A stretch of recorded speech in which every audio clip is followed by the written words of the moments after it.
There ain't no fly without boarding pass. Couldn't catch me, I be moving fast. Call me a shooting star. Let 'em know who you are. Flying up in a bar. Wish on a star. Time to show 'em who's in charge. Call me a shooting star.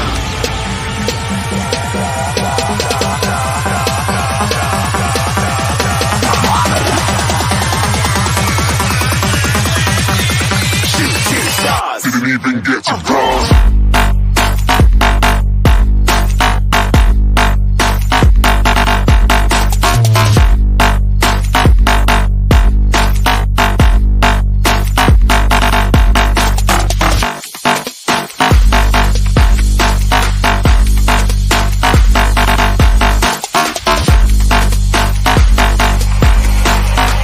I said I'm moving too far. Get to glass.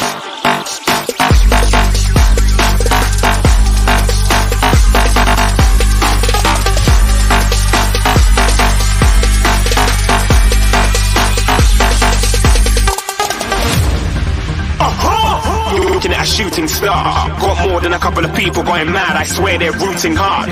Tell them I'd be big in the game like she went and got them breast implants. I said I'm moving too fast, didn't even get a glance. I'm ready to eat off track like I'm seated in a restaurant. If you had swag like mine, you know it's best to flaunt. We aren't hating because you aren't shining like it's neon, rock like kings of Leon. Shooting stars across the galaxy. I stand out, so don't be mad at me. Infiltrate, I'm with my strategy. When I turn up, then I just have to leave. Shooting stars across the galaxy. I stand out, so don't be mad at me. Infiltrate, I'm with my strategy. When I turn up, then I just have to leave. Yeah, shooting. Yeah, shooting. Yeah, shooting. Yeah, shooting shots.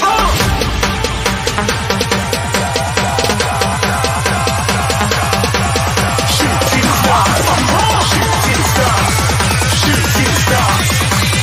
stars. Didn't even get to cross.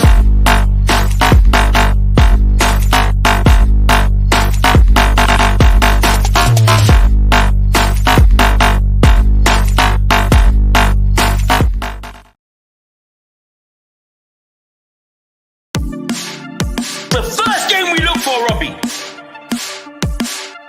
Tottenham away. When we got Tottenham away.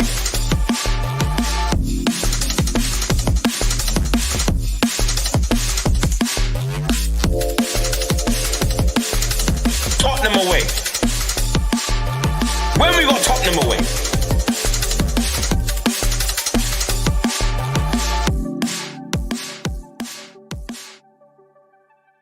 What's happening, people? Welcome back to Tottenham Away Monday night. Best place to be in town if you're a Spurs fan. If you don't support Spurs, welcome as well. We've got the usual suspects. Plus, for all of you people that every single week, where's Will? Where is Will? Where is Will? Where is Will? Wait, is he left Tottenham away? Are you like had a falling out? You've had a bust up. You've scared me. Yeah, we've had a bust up. Fist fights, uppercuts, everything. Yeah. Here he is. Well, he was. The rumours are true. He really isn't here. Whoop whoop. An intro.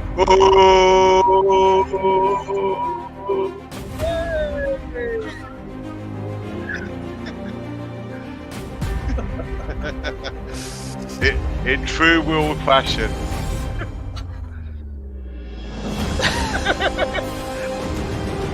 It's fine, Will. We got half hour. What's going on? The myth, the legend is back. He's back. Baby Arteta's back and alive and well too. Baby Arteta. Big up, Will. I think I saw a bunch of Arsenal fans celebrating their win this weekend. Wait, was it a win? Or was it a draw? I'm Straight sure in. Shots fired. they won in life, Will.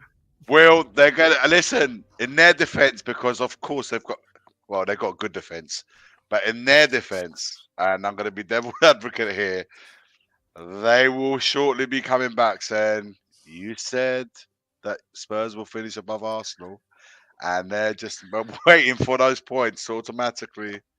And yeah, I can see them making waves and making noise very soon to let you know about that. Yeah, so after not this week, but the next week, that's when their downfall begins. That's what I predicted. They did drop points, by the way. Double down, Will. Double Hey, down. look, we are 9 points. The Fulham result didn't help, but we are 9 points behind them with a 6-pointer in our pocket. That's all I'm saying. Oh my lord. That's all I'm saying. Brilliant. History will come. Uh-huh. History will come, right? Well, I mean, we'll find out, right? Like, I mean, it all comes down.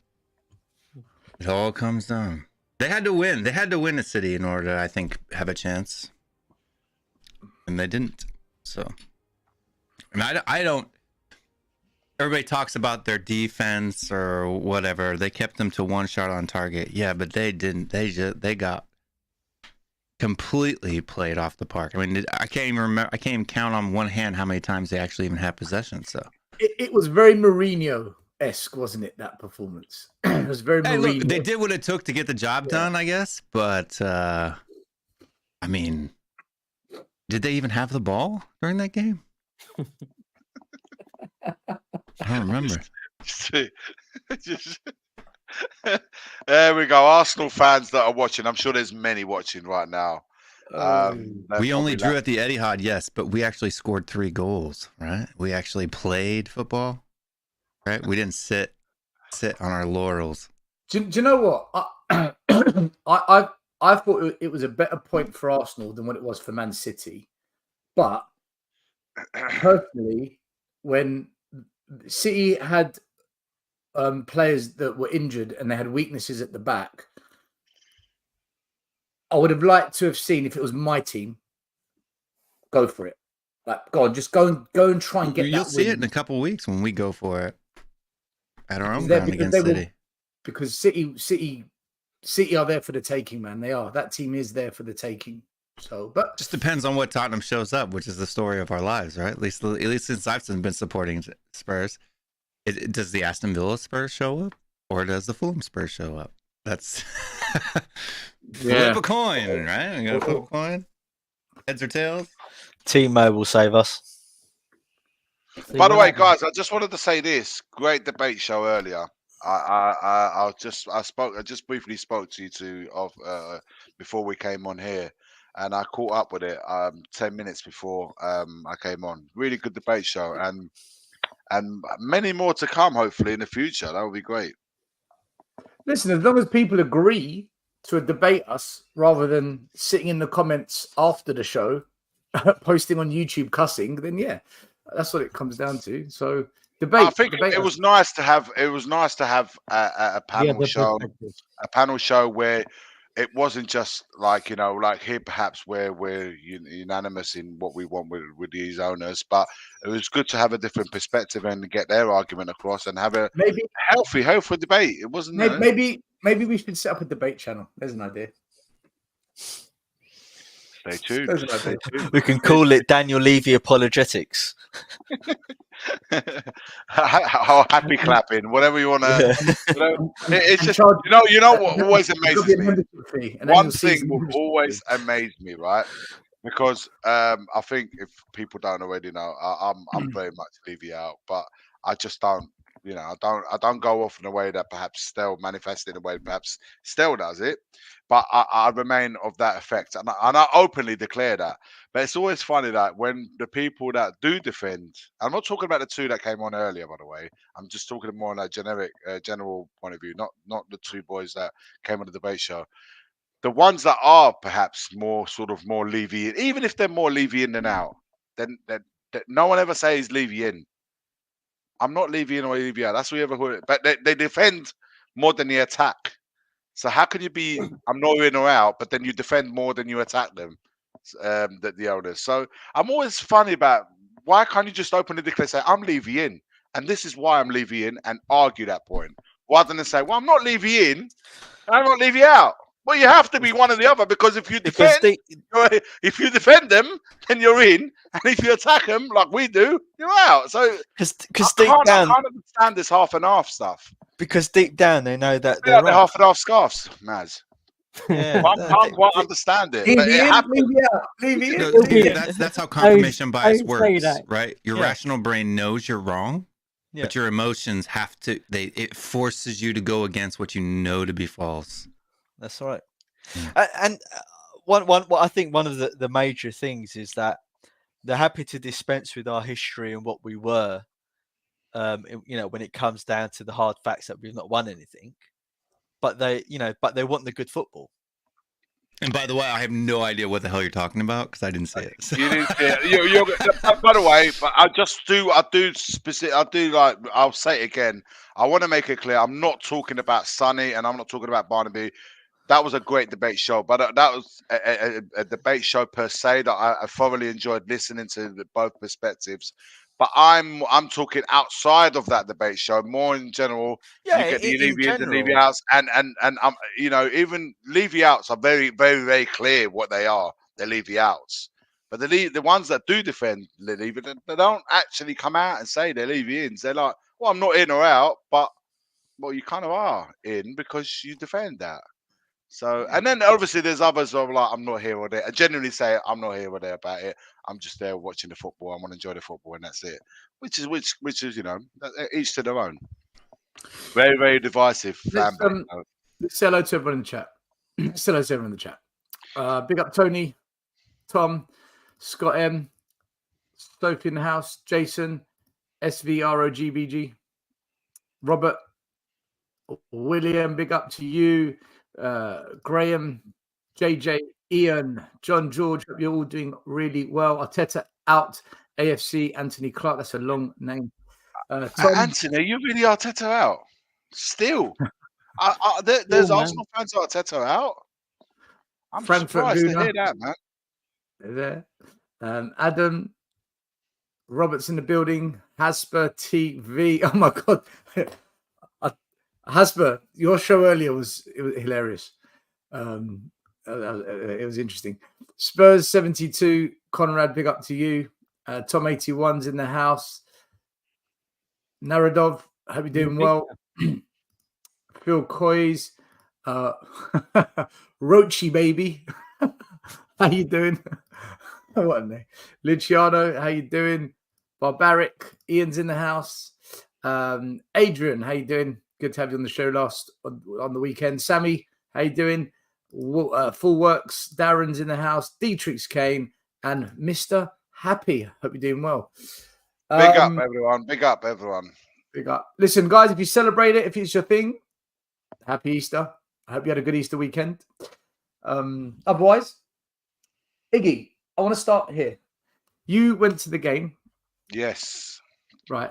So there was the banner. I caved in. There was the No Club for Old Fans protest banner. No one really there. Across the road, the club shop queue was packed. So everyone really cares about the banner. And then you did your 65th minute turn your back on the game protest. Protests for the seniors. Fans have turned their backs towards the pitch on the 65th minute. Iggy. It was just that little section there. I'm going to ask you. Did it? What? Yeah. So, JP was there too. Sorry, JP. So, guys, you were there, right? Was it just where you were? Was it not where you were? What's the general vibe? Or does no one really care? I don't know about JP. I'll let him answer. I was at the south stand, right at the top, and JP is at the north stand. So he'll give you that perspective. From my perspective, where I was there, we had that little section there where everyone just turned their backs. And I'll be honest with you, for a minute, I'd forgotten all about it. But obviously, I knew exactly what it was about. It was on the 65th minute. As soon as I realised I turned my back as well. But it was just literally that small little section. The rest just carried on watching the game because the game was still playing. But we turned our backs for that minute, and yeah, that was it pretty much. I don't, you know what? Before the game started, there was a lot of leaflets being handed out. And you guys saw it. I sent it to you. The leaflet that was being sent out, and that was a good 2 hours before the game. There was guys all on the high street and whatever. They were just handing out these flyers with what the protest was about. You saw the banner. There's only a handful of people. Right opposite the club shop. By the way, that banner's opposite the club shop. For those who don't know where that banner was being held up outside the stadium, and you can see the shops where everybody's going there in the queues for that. So it was only a very small section that in the south stand that turned their back towards the stadium in protest of our seniors, and the rest is carried on watching the game. You can see it very clearly if you had in that clip. There's a lot of people watching the game, and just two or three rows behind me were facing with their backs towards the pitch.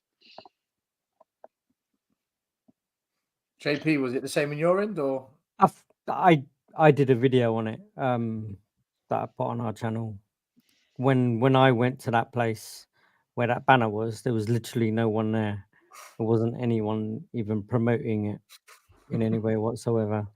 I did a video on that, and I kind of did pan across the road to see the queues, which were like, it's like a mega store. You know, it's like PlayStation 6s being sold for £1 or something like that. The queues were like unreal.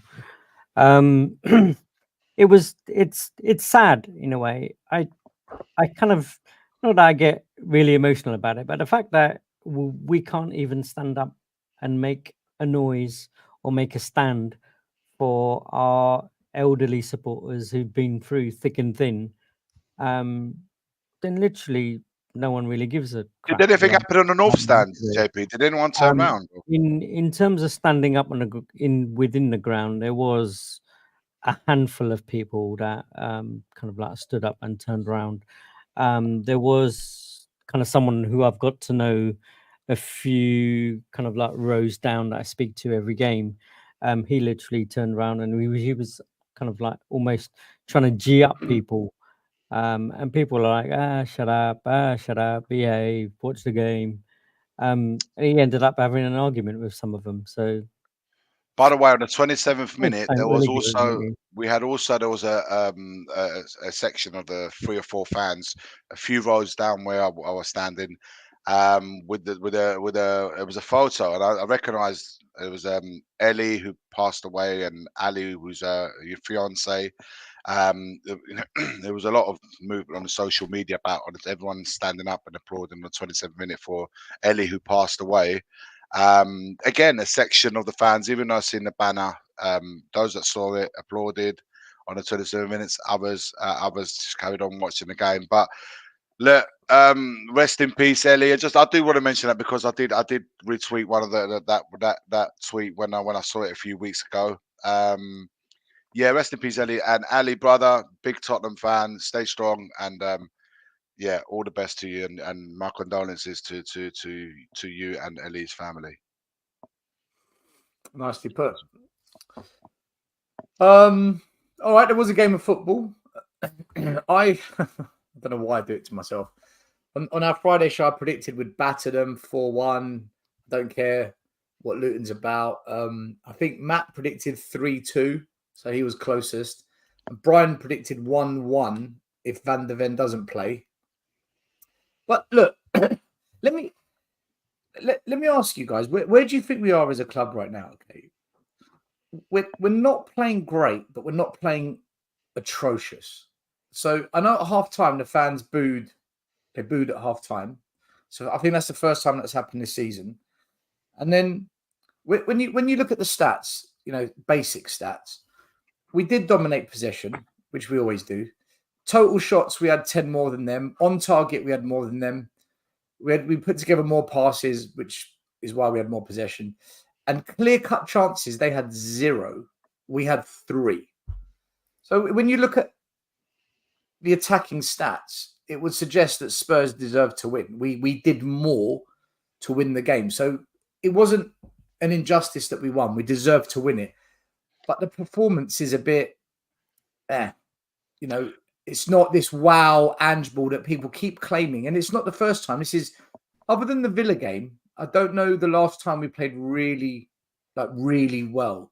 What's your thoughts on this, guys? Because I think this is something that's bothering fans, but not enough where, Levy out, Ange out, although there is a bit of Ange out, there is. But do you think that we're being too harsh, or do you feel no, this should be better than what we're seeing? Because we are still in the top 4 race. I'll give you my take on it on that first half, and then we could talk about the second half afterwards. I thought the boos were harsh. I'll be honest with you. I didn't think and I'll tell you why I think they were harsh. We was in control of that first half. Surely if you ask me, could we have done better? There was the midfield three, particularly Maddison and Basuma, very static. The only one that offered any kind of movement was Sarr out of the 3. Basuma in that number 6 role. If this is what we're going to pursue with, and that is with Basuma in number 6, we may as well sell him. He is not a number 6. He needs to play in an advanced role if he is to remain and stay part of this team. He is not that player that we need to play there. So, and Maddison, for whatever reason, and I saw him the whole 90 minutes or however long he stayed on the field for. He's not quite there. He looks a little bit off the pace, and I don't know, since he's come back from injury, I thought that watching it on TV and me watching him that game live made me think even more. It actually reinforced my thinking that he's way off the pace or to the level that we know he can be in. The problems that I see us having, and not even defensive ones, because I think defense, that the only shot on goal, really the only attack that they had was through us losing the ball, which was from our attack, where Kulusevski, for some reason, didn't pick out a player from our attack at the edge of the box. We lose the ball, Son slips, they go on the counter attack, they score. Our biggest issues for me are that I saw in that first half are 2. We can't seem to find a way where we play from the right hand side, play into the middle, and then have a centre midfielder who can switch it to the opposite side, where we normally leave an isolated winger in one-on-one situation with their fullbacks. We don't switch that ball quick enough. We don't have a player that seems to do that. And secondly, when we are in those situations in the wide areas, I think our wide players were very poor on the weekend. I know for some reason, some people think that Werner had a really good game. I thought it was terrible. I mean, I actually saw him. I thought he was absolutely terrible. His final ball and his just conclusive part of the game is very, very poor, based on what I saw on Saturday. And Kulusevski, for his level, we had about 3 or 4 players that weren't quite up to scratch, and those 2 players in the wide areas caused us a lot of the problems because we got the fullbacks to play very inverted. They weren't very participant in our attacking play for some reason. The second half was a different story, but the first half I thought we were very, very poor in the wide areas, and they kind of started to pick us off a little bit from those situations. But yeah, that was for me. We didn't quite seem to get going in that first half, and you can see that it's been like that for a lot of games, Iggy. It's been like that for many games this season. Since the first 10 games, it's been like that quite a bit. But I have to say, Luton, with that, apart from that goal, well taken goal, by the way. I didn't see anything. They were even worse in the second half. Was it a well taken goal, or was it just really bad defending? But it was from our. If you see, look, the midfielders there, Son's there. It's because they countered that we was going forward still, and Kulusevski. We've got 6 against 4, and the 4th defender of Luton is doing. Look at him. He's doing the Lambarda on the edge of the box. If Sarr, I saw that goal. Sarr was in line with shape.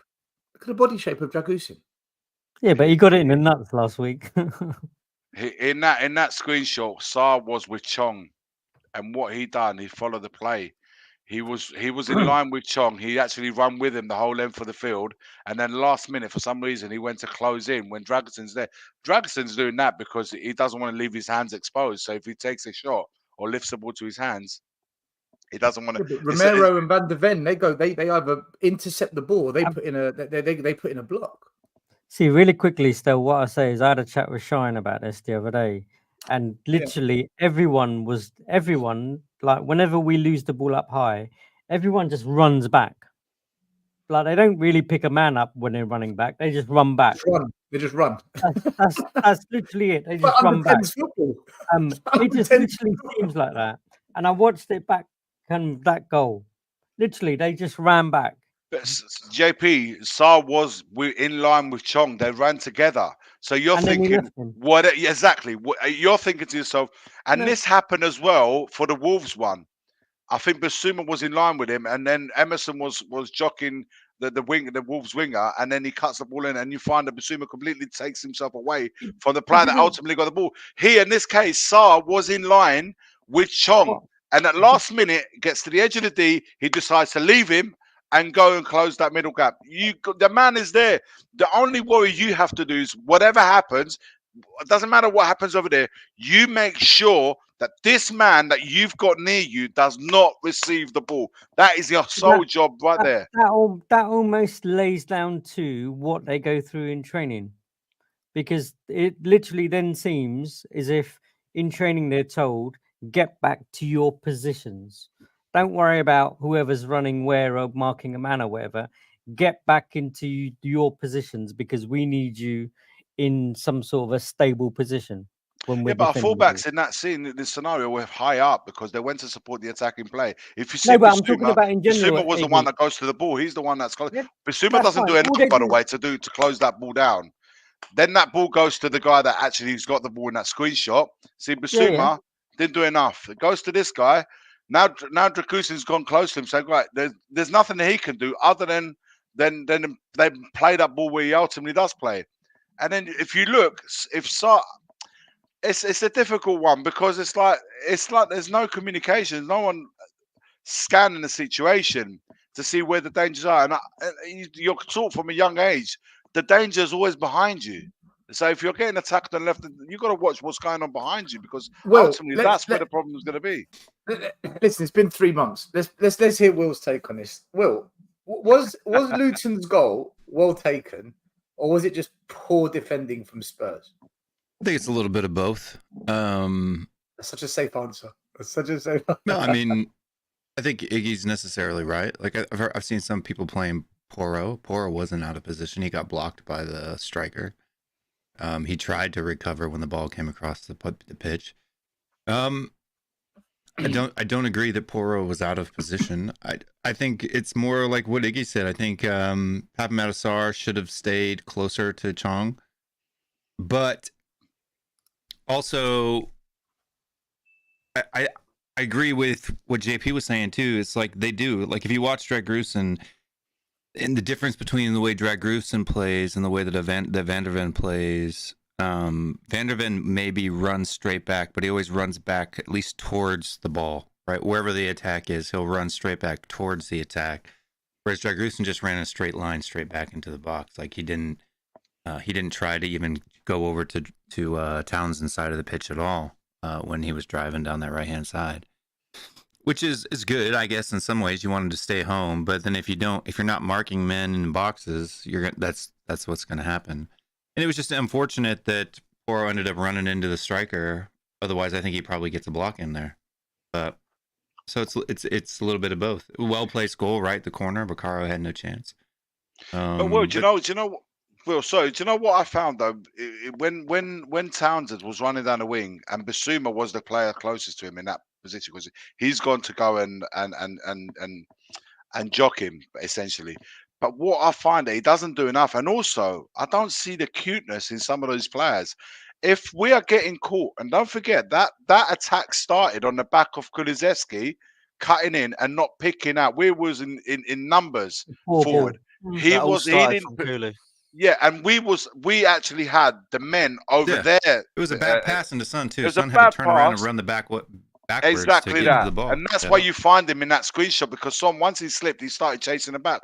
But what I find that whoever engages with the guy on the ball, in this case Townsend and Basuma, make the I don't want to swear so early, but make the effing foul. Like, take the yellow card.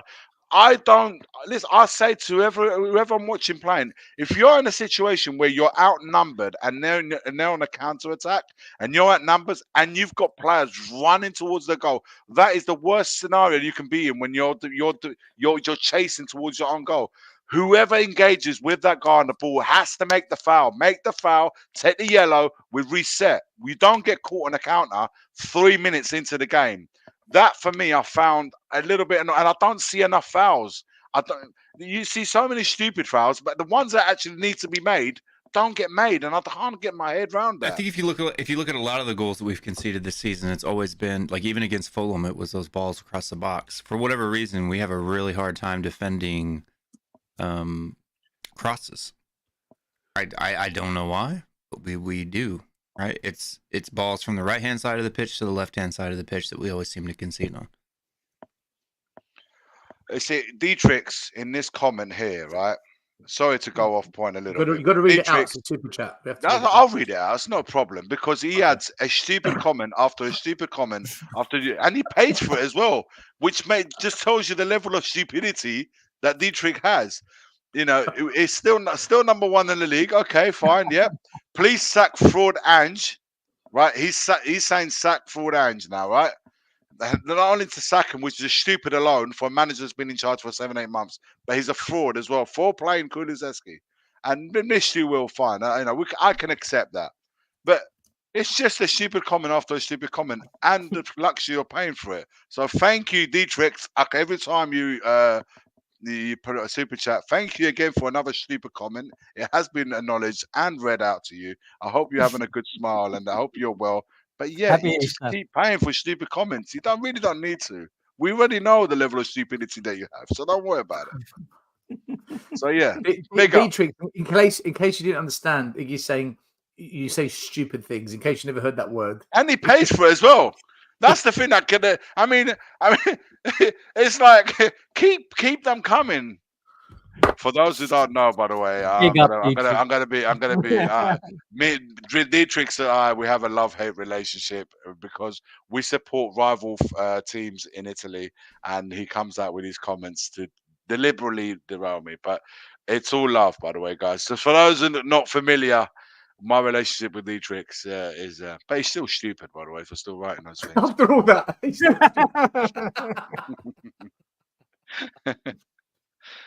Big up, Dietrich. Yeah, but like that goal. But this is the system, though. That I don't understand why people are surprised by this. Did anybody not watch tape of Postecoglou teams and anywhere? Let me ask you something on this. In fact, Maz and Will, in fact, everyone. Why am I picking people? Right? When you play in Asia or Australia or Scotland, okay, the general overall quality is not the same as the Premier League, and the general quality of manager is not of the caliber of the Premier League. And when you play in Europe, it's not the same as playing in an Asian or Australasian or whatever part of the world continental club competition. If we're going to be honest about it, not trying to be dismissive of them, but the best players in the world tend to be in Europe. I get in, let's use his last job, Scotland. If you're very, very attacking and you get goals by doing it, you might concede some goals because of the way you're set up. But in general, the quality of most of the other teams isn't good enough attacking wise to punish you. Is it a case that you can't be defensively set up the way Spurs are in the Premier League because you will get punished, even by lower teams, if you get exposed or caught out, which we do. We get exposed every week. We're the 6th worst defense in the league. Sorry, out of the top 6, we're 5th, but out of the top 6 teams, we are the 6th worst defense. So is it not a case of you can't quite be this way inclined defensively because this is the Premier League? And in Europe, where a team that isn't massive, but they've got a bit of caliber like Porto, like we saw Porto against Arsenal, up here, they'll know how to deal with it. I don't necessarily think that that's necessarily the case, right? So while it is true, you have to have in order for Postecoglou to accomplish the same feats that he accomplished in other places, he needs to have the caliber of team necessary to have those tactics accomplish something here. And right now he just doesn't. And if you look at the majority of the goals that we've conceded, they've come in periods where, we're missing key players in those positions. If you actually go back and look at the numbers, when our starting back four have been fit, we haven't really even conceded that many goals. It's been when people are missing. For example, Porro goes out, or there's not a lot of teams have put more than one past us this season. So okay, Will. Okay, then let me counter that. How can it be one player missing and the whole defense seems to be because they're crucial, right? Because it's a high risk defensive. Is that not a weakness though that needs to be fixed? Because it's a weak tactic, though, Will, right? If you're going to have it's a weak tactic, it means that he needs players to come in and be able to fill those positions so that you don't have that drop when somebody goes out, right? Which is it's going to take time. We signed Dragusin and we got pumped at Fulham. Yeah. So he can't take the fall for that Fulham defeat. I don't remember him being necessarily responsible for the goal. We were shit against Fulham. Okay, Wolves at home. Wolves at home.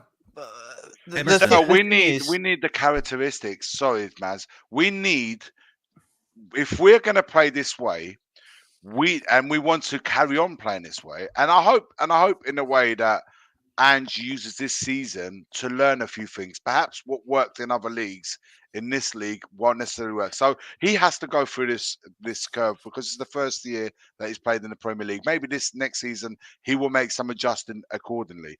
But we'll also have to say this, that if he wants to intend to play that same way, we need to have players that fit in that character. So Van der Ven, for example, the way we want to play fits the mold perfectly. We need more players that fit that mold. I still think we got a few, a few square pegs in round hole within the team itself. I mentioned it earlier. The Basuma playing in number 6. He's not that guy. If we want to pursue with Basuma, he has to play in the correct position. Otherwise, get rid. There's no point having him there. And I like Basuma, by the way, but I just don't see him the right fit there. And I think the wide areas, we need to look at them. I think we need a bit more direct. I think Kulusevski will do well in the middle of the park in this team in the way that Ange wants to play. More technical players, have him in the middle of the park. But I think we need more strong arrows. We need wingers. We need proper wingers. Yeah, because if you even look at the number of chances, and I know that people like to say that Brendan Johnson, has done really well. I think he's done well considering. But if you look at the number of opportunities or drives that we make at opponents' goals, we should be scoring far more than we are. And even he said that, even Postecoglou said, we haven't gotten our money's worth yet in the attack. Yeah, I think we need to be careful with that as well. Even Pochettino said, according to the stats, we should be 4th, right? And I don't know the answer to Sauce's question, if I'm honest, but what I see is a system whereby the inverted fullbacks make us really narrow when I don't believe that system with the inverted fullback should make us narrow, because the front forward players should be hugging the byline a bit more when that happens, right? I also see the midfield whilst we have a lot of possession, so this is why I disagree a bit with Iggy. We had a lot of possession, but I didn't feel we were in control because we weren't clinical. We weren't displaying the quality we should be displaying. That sort of alludes to Will's point, right? When we drive at goal, we should be doing a lot better. We should be scoring a lot more goals. So part of me thinks, they're not implementing the manager's tactics correctly. But another part of me, again, I'm diverting a lot here, goes back to what Stel is saying, is it that the tactics that Ange Postecoglou has implemented just isn't good enough when playing these low block defensive teams, because we keep getting caught out and we keep missing a hell of a lot of chances. It's almost like we need to create a chance for a tap in for us to have any real We had a lot of chances in that goal. first half, Maz. We had a lot of chances. The problem that we find ourselves in, we're not clinical. We had loads. They don't shoot. We don't listen. I remember we had a chance with Werner. One he pulls it wide. Son ran to the goalkeeper. I've managed to hit both posts. Like I've never seen that in my life. He couldn't do that twice again if he tried. I mean, he couldn't do that again if he tried. Then he had the rebound from that. I'll play it now. I've got it. I'll play it now.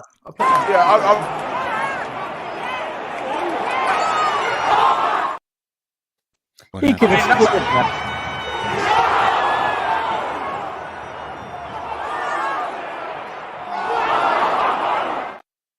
Come on, man. That's a joke. I mean, you go there, you make it 1-1 straight away. You got Son's chance. That goes 2-1, and it's a completely different game, guys. The problem we have is that we're getting the chances that we're just not convert.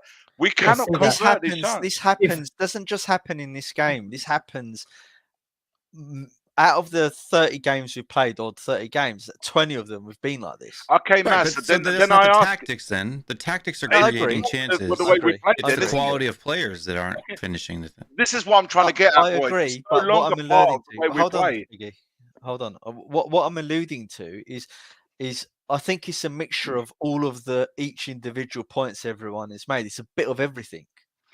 I still think it's tactical, right? If the tactics are game in, game out, creating multiple opportunities to score, but we can't seem to get it over the line, then it simply comes down to the quality of the players on the pitch. Because the tactics are creating the chances, it's just individuals that can't finish their lunch. It has nothing to do with the tactics. The tactics aren't responsible at all. But then on the flip side, though, the tactics are culpable for us getting caught on the counter and the other team scoring against us at the same time, right?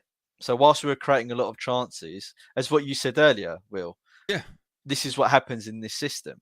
And my problem with this system is that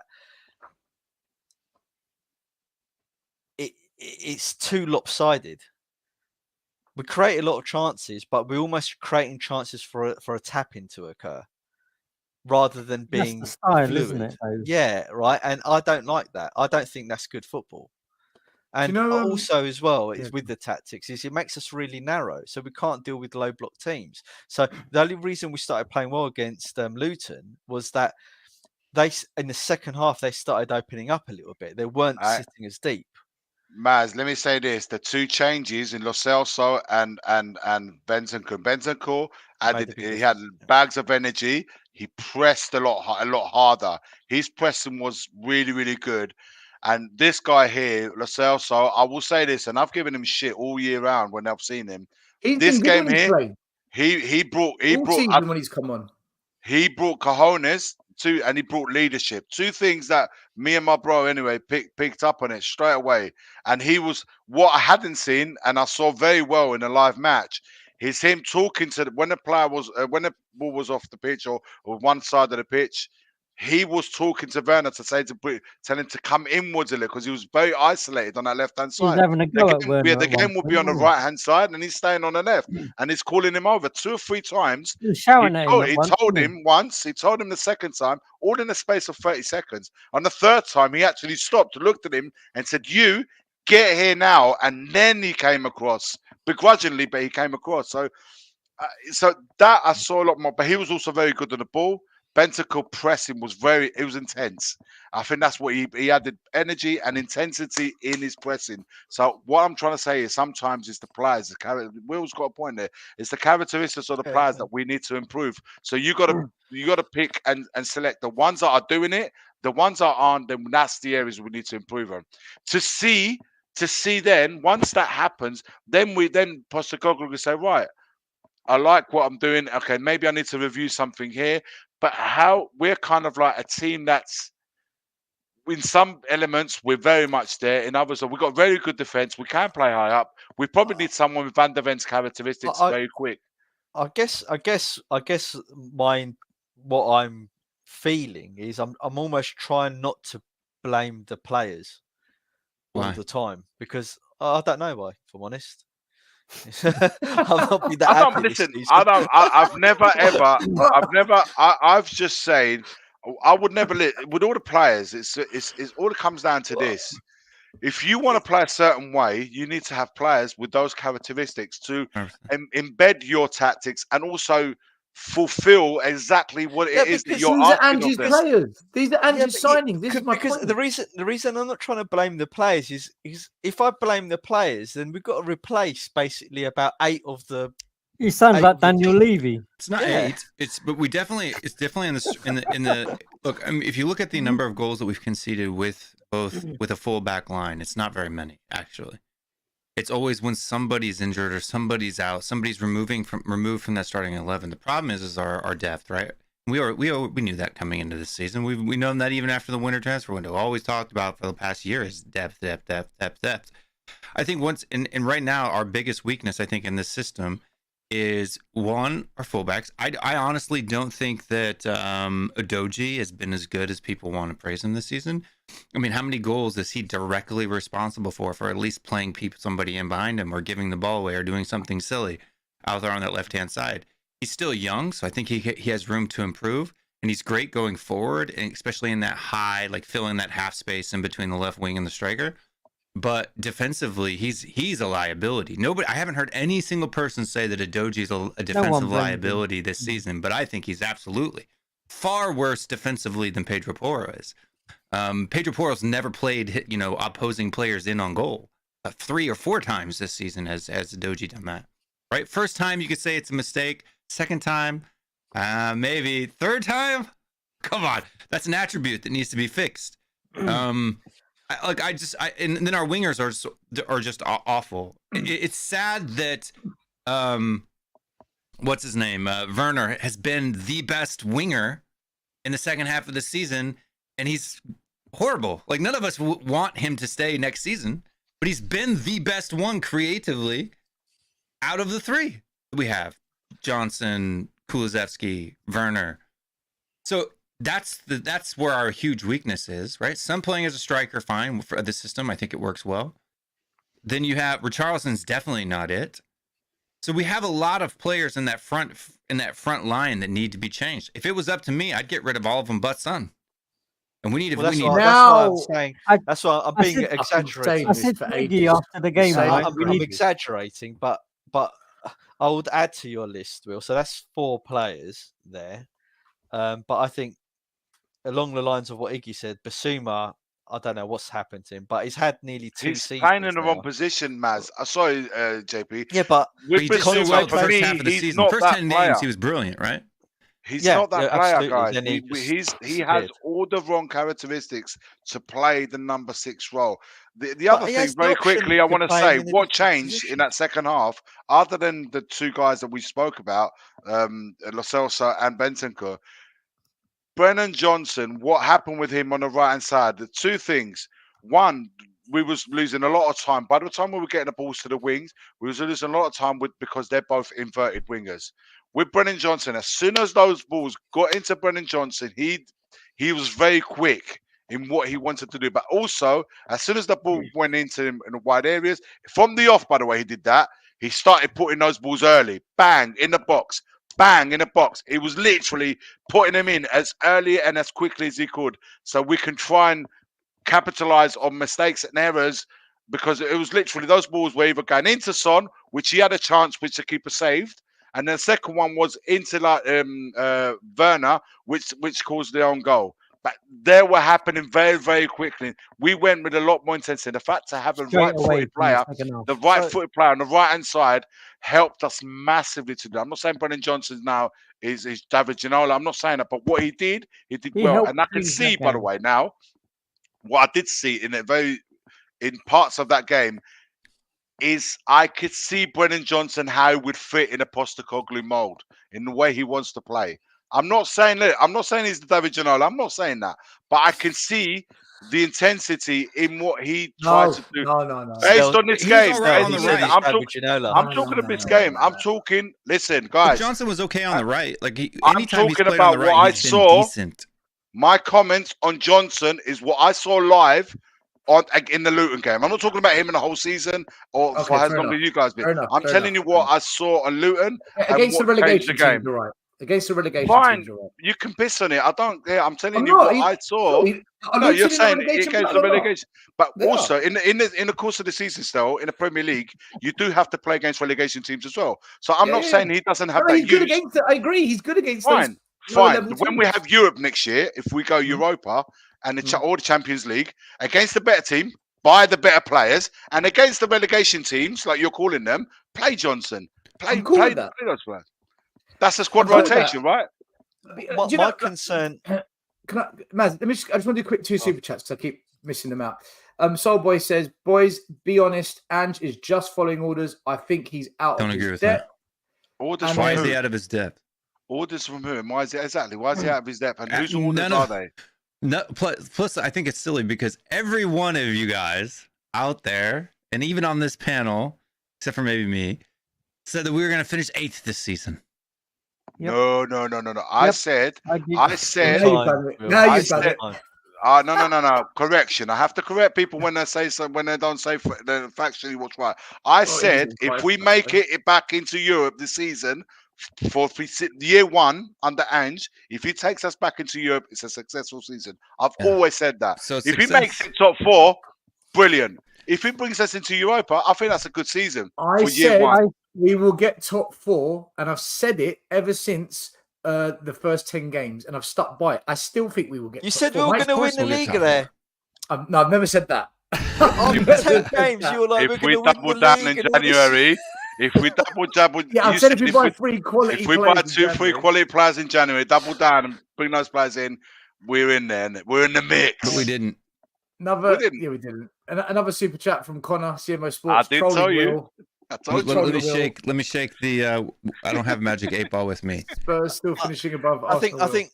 Will said some brilliant points. To add to Will's point, the answer is yes. What concerns me about Basuma, right, and is that he's had 2 seasons, and within those 2 seasons, he's had periods where he was out, whether it's suspension or injury, right?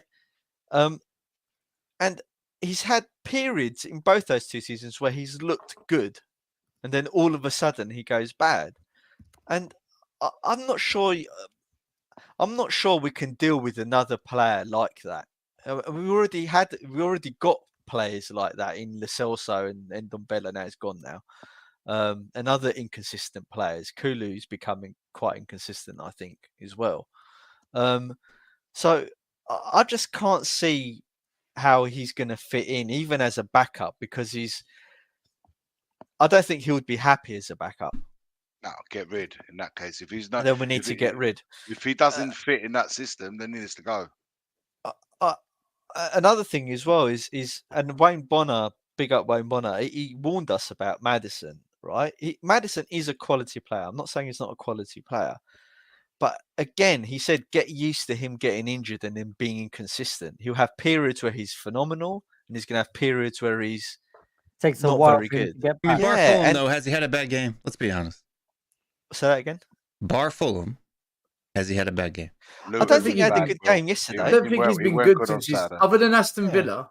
Other than Aston Villa, I don't think he's had a good game since. He was poor on Saturday against Luton. I'll tell because you, he was so good in the first 10 games. And I love Maddison. I think he got caught in a little bit of a trap in that middle part there.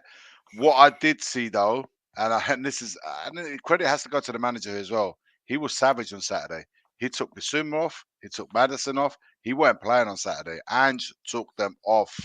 They weren't happy with the change, especially Maddison. That makes a change. It was so good to see. what I'm saying is that people that say he's under orders, like I saw in that message earlier on, he's under orders. I didn't see that, man. I saw Savage on the hour, however long it was, 60, 70 minutes. I can't remember now what it was. He brought him off. He didn't play around. He brought Lo Celso on. So Lo Celso came on, did well, as Spencer good. So now those 2 guys that came on, that did what they had to do, and Brennan Johnson, they've now got a really good opportunity to play against West Ham and I wouldn't know, guys, don't be shocked if Bentancur and Lo Celso start on a Tuesday night versus West Ham. Mind the gap on that one. You know, with Spurs, I don't know what Maddison did wrong against Luton. I didn't see him do anything bad. No, I he don't just think he wasn't. did anything He's not. wrong. He's He not. just He's not wasn't the level. He's not playing to his level, Will. Yeah. From what I've seen him, he's way better. Will, I know nobody likes statistics, but by the numbers, that was his best performance since Palace. Oh shit! Then they're lying. The statistics. I'm just saying that's what the numbers are. They're writing things down to like help him. No, Yeah, but you just look at my big problem, Will, you and I've just been look at the saying stats this. of the game, right? And you see, you look at the stats of that game as Stowe showed at the start, and you just go, it wasn't that game really. And I think we said that like the we same were better thing than with them. Palace, And right? second half, by the way, 18 Luton were shots, dead. 17 shots, 4 on target. That looks like we were just pummeling them. Luton didn't do anything second half of JP. If you saw how many times they came at your end that whole second half, I think Vicario had one save to make the whole half. They started playing the tactics. They started delaying the kickoffs. Goalkeeper started wasting time through goal kicks, and the substitutes. The substitutes will walk all the way across the field and then walk across. I don't blame them. They got to do what they got to do, right? Okay, but what I'm saying is that's all they offered second half. They didn't do absolutely anything. But in terms I didn't see anything from Madison that I'd be like, man, you messed it up.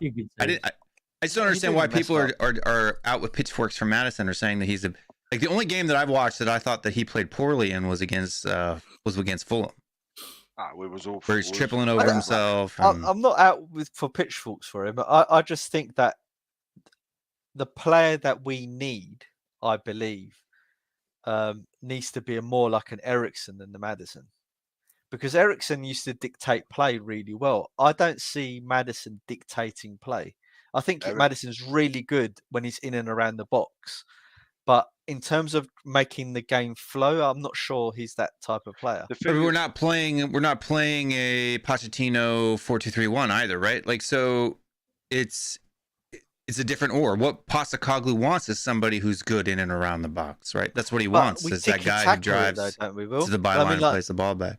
Don't we like W it from left of the side of the pitch to the right side of the pitch, and we just like especially in the low block team, right, where we're just constantly tick-attacking it around the box and left and right, and that's where I think someone like Eriksen's a bit more sharper than Maddison. You need to bring in a different kind of player in that situation, because Postecoglou's always said that he doesn't necessarily change the tactics, but he'll pull different people out in order to do it. But Maddison's never been like that creative, regista that just sits outside of the D and plays balls in behind the line. Like he's not a Kevin De Bruyne, right? That's not his thing. He's in and around the box. It's 1-2 short passes, right? It's not these long, these creative passes. He does break lines in quick transitions really, really well. But he's not a guy who can sit there and pick apart a defense and put a ball on a dime. And that's just not who Maddison is.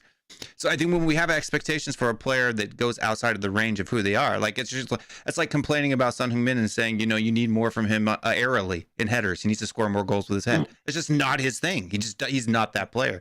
But you put the ball on the ground next to his foot, and 9 times out of 10, it's going to hit the back of the net, right?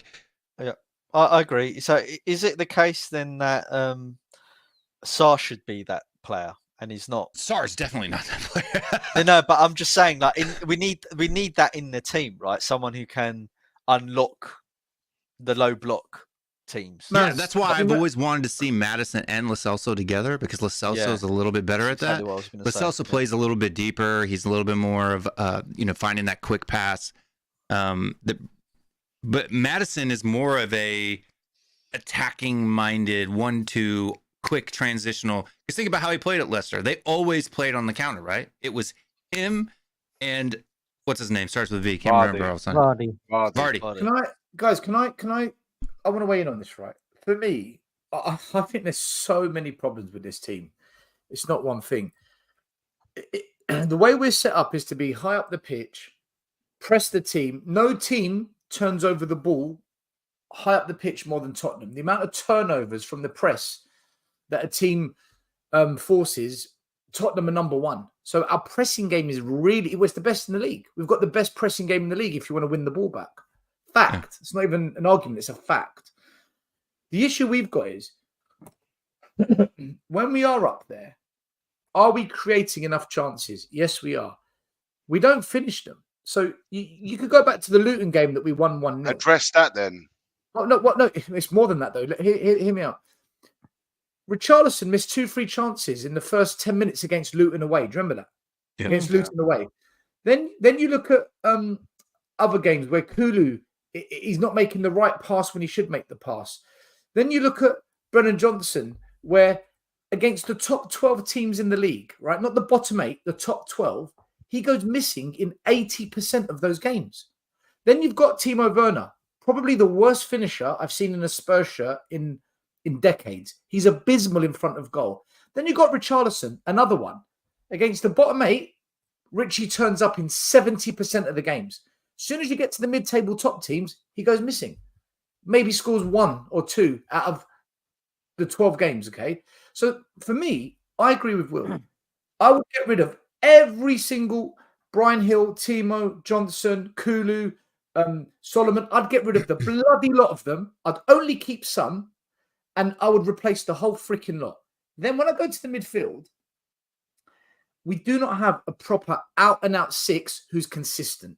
Like someone who turns up 9 in every 10 games, you get a performance. When we had Victor Wanyama, we had that. When we had Moussa Dembele, we had that. Basuma isn't that guy. He just doesn't turn up enough. He's not that guy. Okay, well there you go. So we haven't got him. Højbjerg. Yeah, he's not number 6. Oh, fair enough, Iggy. Then we haven't got that guy. You're agreeing with me then. We don't have that guy at the club. Højbjerg's not that guy because he hasn't got the technical proficiency for the way we want to play. In a Mourinho team, Højbjerg's perfect. I think between Maddison, Benton, Corn, Lo Celso, as long as Ange knows when to pull them off and bring another player on, I think we're okay. With the defence, just one of them gets injured, we're fucked. They literally don't know how to defend. So when I look at it, the reality is this. Unless Ange is prepared to drop the team back 15 yards to protect the defence, to compensate the failings of not scoring from all this dominance, and he wants to stick with his system, then he needs to demand quality players. And it comes back to this. If we're going to do another window of £200 million, sign 8 players, we're fucked. We need 3 or 4 elite players or high-quality proven players. Like if you look at the attackers we've signed, Solomon, Johnson, Timo, Veliz, none of them cut it for what we want to do. And none of them have proven it. So we need a complete new attacking lineup. We need an out-and-out proper number 6 and probably another 2 quality defenders so that when Van der Ven's injured or Porro's injured, the drop-off isn't massive, and it still is. So you want to bring... We get it. Listen, we're going about it in different ways, but ultimately we're coming to the same conclusion. Our technical level from our team needs to go up in order to get the most efficient way, the best way that Ange Postecoglou from how he wants us to play. We need to so we take advantage of the situation. Ange needs to be flexible as well. There's times when the inverted wingback doesn't work, and he needs to change that. There's times where there's certain games where I look at it and I say to myself, this isn't working. We're under relentless pressure. They keep getting in behind us for 15 minutes. Just drop back 20 yards, just to manage the game, and then we push up again. He doesn't do that's it. fine. That's in-game management, though. You're talking about in-game management. That's tactics, though. Yeah, of course it is. Yeah. He doesn't do that. Yeah, he doesn't have enough of it. But that's something that what if he thinks? Okay, but we're doing this from from the position of we want to see us play it safe and do things. But what if Postecoglou's mindset is this year's a little bit of a free pass? I'm just going to pound this system into their heads. And then next year you do a little more. Forget what I said then. Do what you want. Because if you think about it, he when said from the beginning. Fulham, take the hit. He said from the beginning. He said from the beginning that he doesn't want to just win for winning's sake, right? He wants to build a culture, and how you build that culture is by sticking to it, regardless, right? Win, lose, or draw. You pound, you pound, you pound, you pound, right? You solidify, you work on it. Miss Naughty, I'll do that for sure. Send me your number. But that derailed the conversation completely. I don't care what you got to say, Will, about forget it. We're all gone. No one cares. That comment just anytime, killed it. sweetheart. Even she's laughing. Even she's laughing, man. But yeah, no. Well, basically, what I'm saying is, I hear what you're saying, but Will, yeah. but this is but doing this though, but doing this though, we've said, fuck the FA Cup, fuck the Carabao Cup, and do you know what? Maybe fuck finishing in the Champions League as well, potentially. Surely there's got to be a bit of balance. Wouldn't that what you want? Wouldn't that be better than what we're used to? I'm going to dig you out now. Why? If we're always used to like complaining about Daniel Levy only wanting top 4, only caring about top 4, if Postecoglou is willing to throw away finishing in the top 4 in order to push his philosophy of the game into these players' heads and go against what Daniel Levy wants, isn't that a positive for everybody? Because it could only get better. The more players that we buy, the longer they play in the system, it can only get better if that's his mentality. Yeah, Will, yes, but only, and this is why I have to, only if, well, that too, but only if this summer we don't sign Timo Werner. We stop messing around with these Veliz signings. We stop thinking Richarlison is the answer. We stop thinking that we can shoehorn players into positions when we can see, do you know what? Kulu out wide in this system, it doesn't work.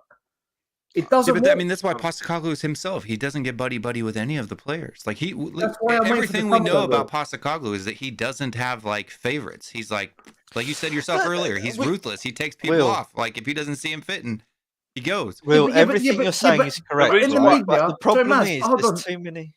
I was going to say, but in the media, he's saying, in terms of Timo's future, like most players, the decision was made at the appropriate time. I think he's been a great signing. What's he going to say? Really important part. What do you want him? Best out of the front three. He's not going to come out and say shit. Johnson and Kulusevski in that role. Dude. By the way, Timo is in a shit signing. I should never have brought him at the club. I know we got another 3 months to go. I'm telling you now, he's shit. Is that what you wanted to say? No. I want him to say, in terms of the decision will be made at the appropriate time. Stop. That's the truth right there. Yeah, but he didn't stop. This is my point. He didn't stop there. He then said, and he's been a great signing. But if Werner reads that, in terms of what he has been a great signing. If Werner reads that and he reads if Werner reads that and he sees that, he says, decision will be made at the appropriate time. He's like, well, that means he's not. Am I not? He has to give him the confidence. At the end of the season, when the season ends, that's when you'll be ruthless. Say, get the fuck out. Go back to Leipzig. If he signs him, then I'm with you. Then we come back here on the day that he signs for Spurs, and we can cuss. But until then, you can't say nothing, man. Okay. This is what I'm going to dig you out. Iggy, Stell's said that, though. You're not letting him speak. Stell's always said that. I need to dig him out of what he said earlier on about Ange. I still haven't forgotten, by the way. That's why I'm trying to get there. What did I say? You said when players like when managers like Conte come, Mourinho, you don't get these managers to adjust.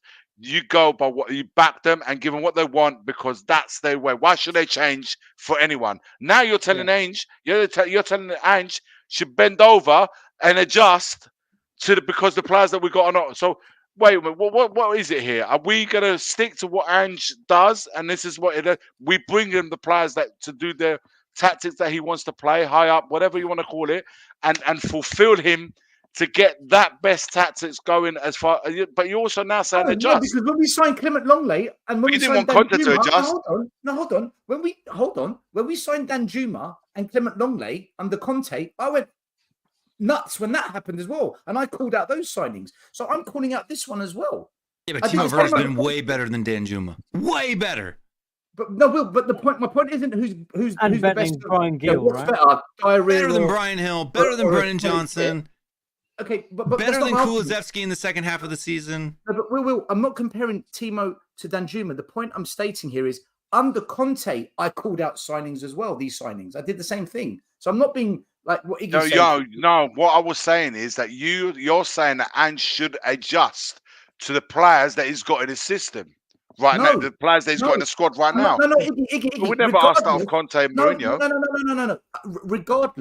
Regardless of who Ange has in his system, whether he changes all the players or not, there are moments in the game where he needs to slightly move the back line. I don't care how good the players are, because Any team, no matter, we could have the best back four in the land. Any team that sees the space in behind is going to exploit that. And there's going to be games where, for whatever reason, the players aren't playing at peak performance or the team is struggling. In those moments, we just need to drop back Man City play exactly the same way. I'm not saying this particular Sunday they did it, but generally they play high up the line and they go and dominate further up the pitch. And they do get caught with those balls over the top. It doesn't happen often. Okay. Why though? Because they don't lose the balls in transition in their attacks in the way we did on Saturday with Kulusevski playing that shit pass.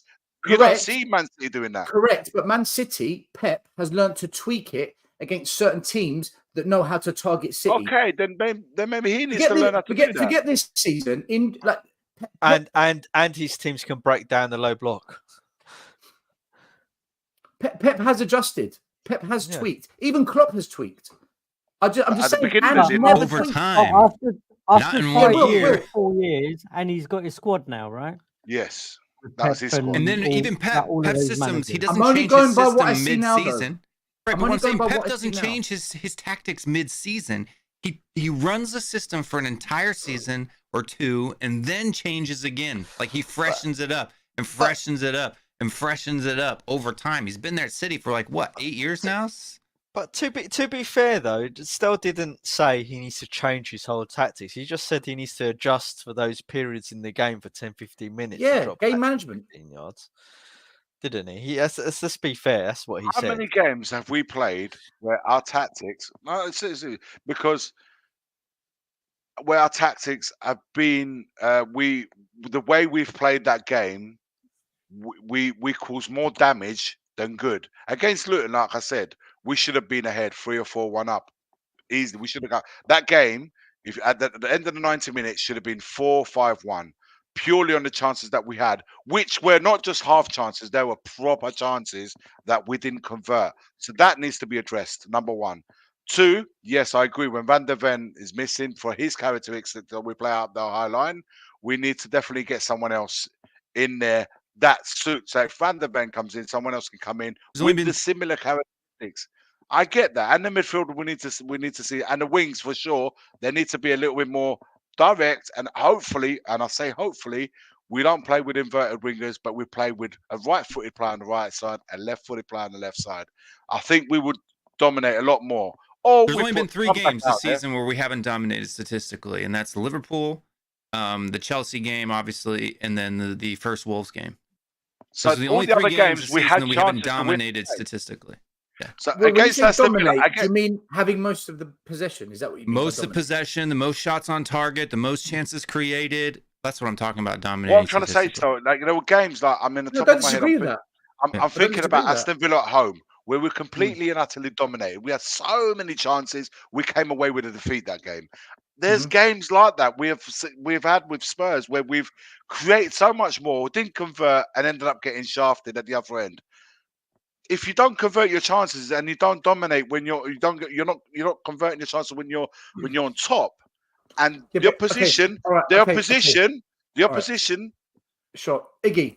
They're in the game. They can go the other end and score and cause you problems. Right, yesterday, Arsenal played Man City. Right, they're the 2 teams with Liverpool that we have got to catch and pass if we're going to win silverware. In my view, you watch City push Arsenal back, and for most of the game, Arsenal were deep.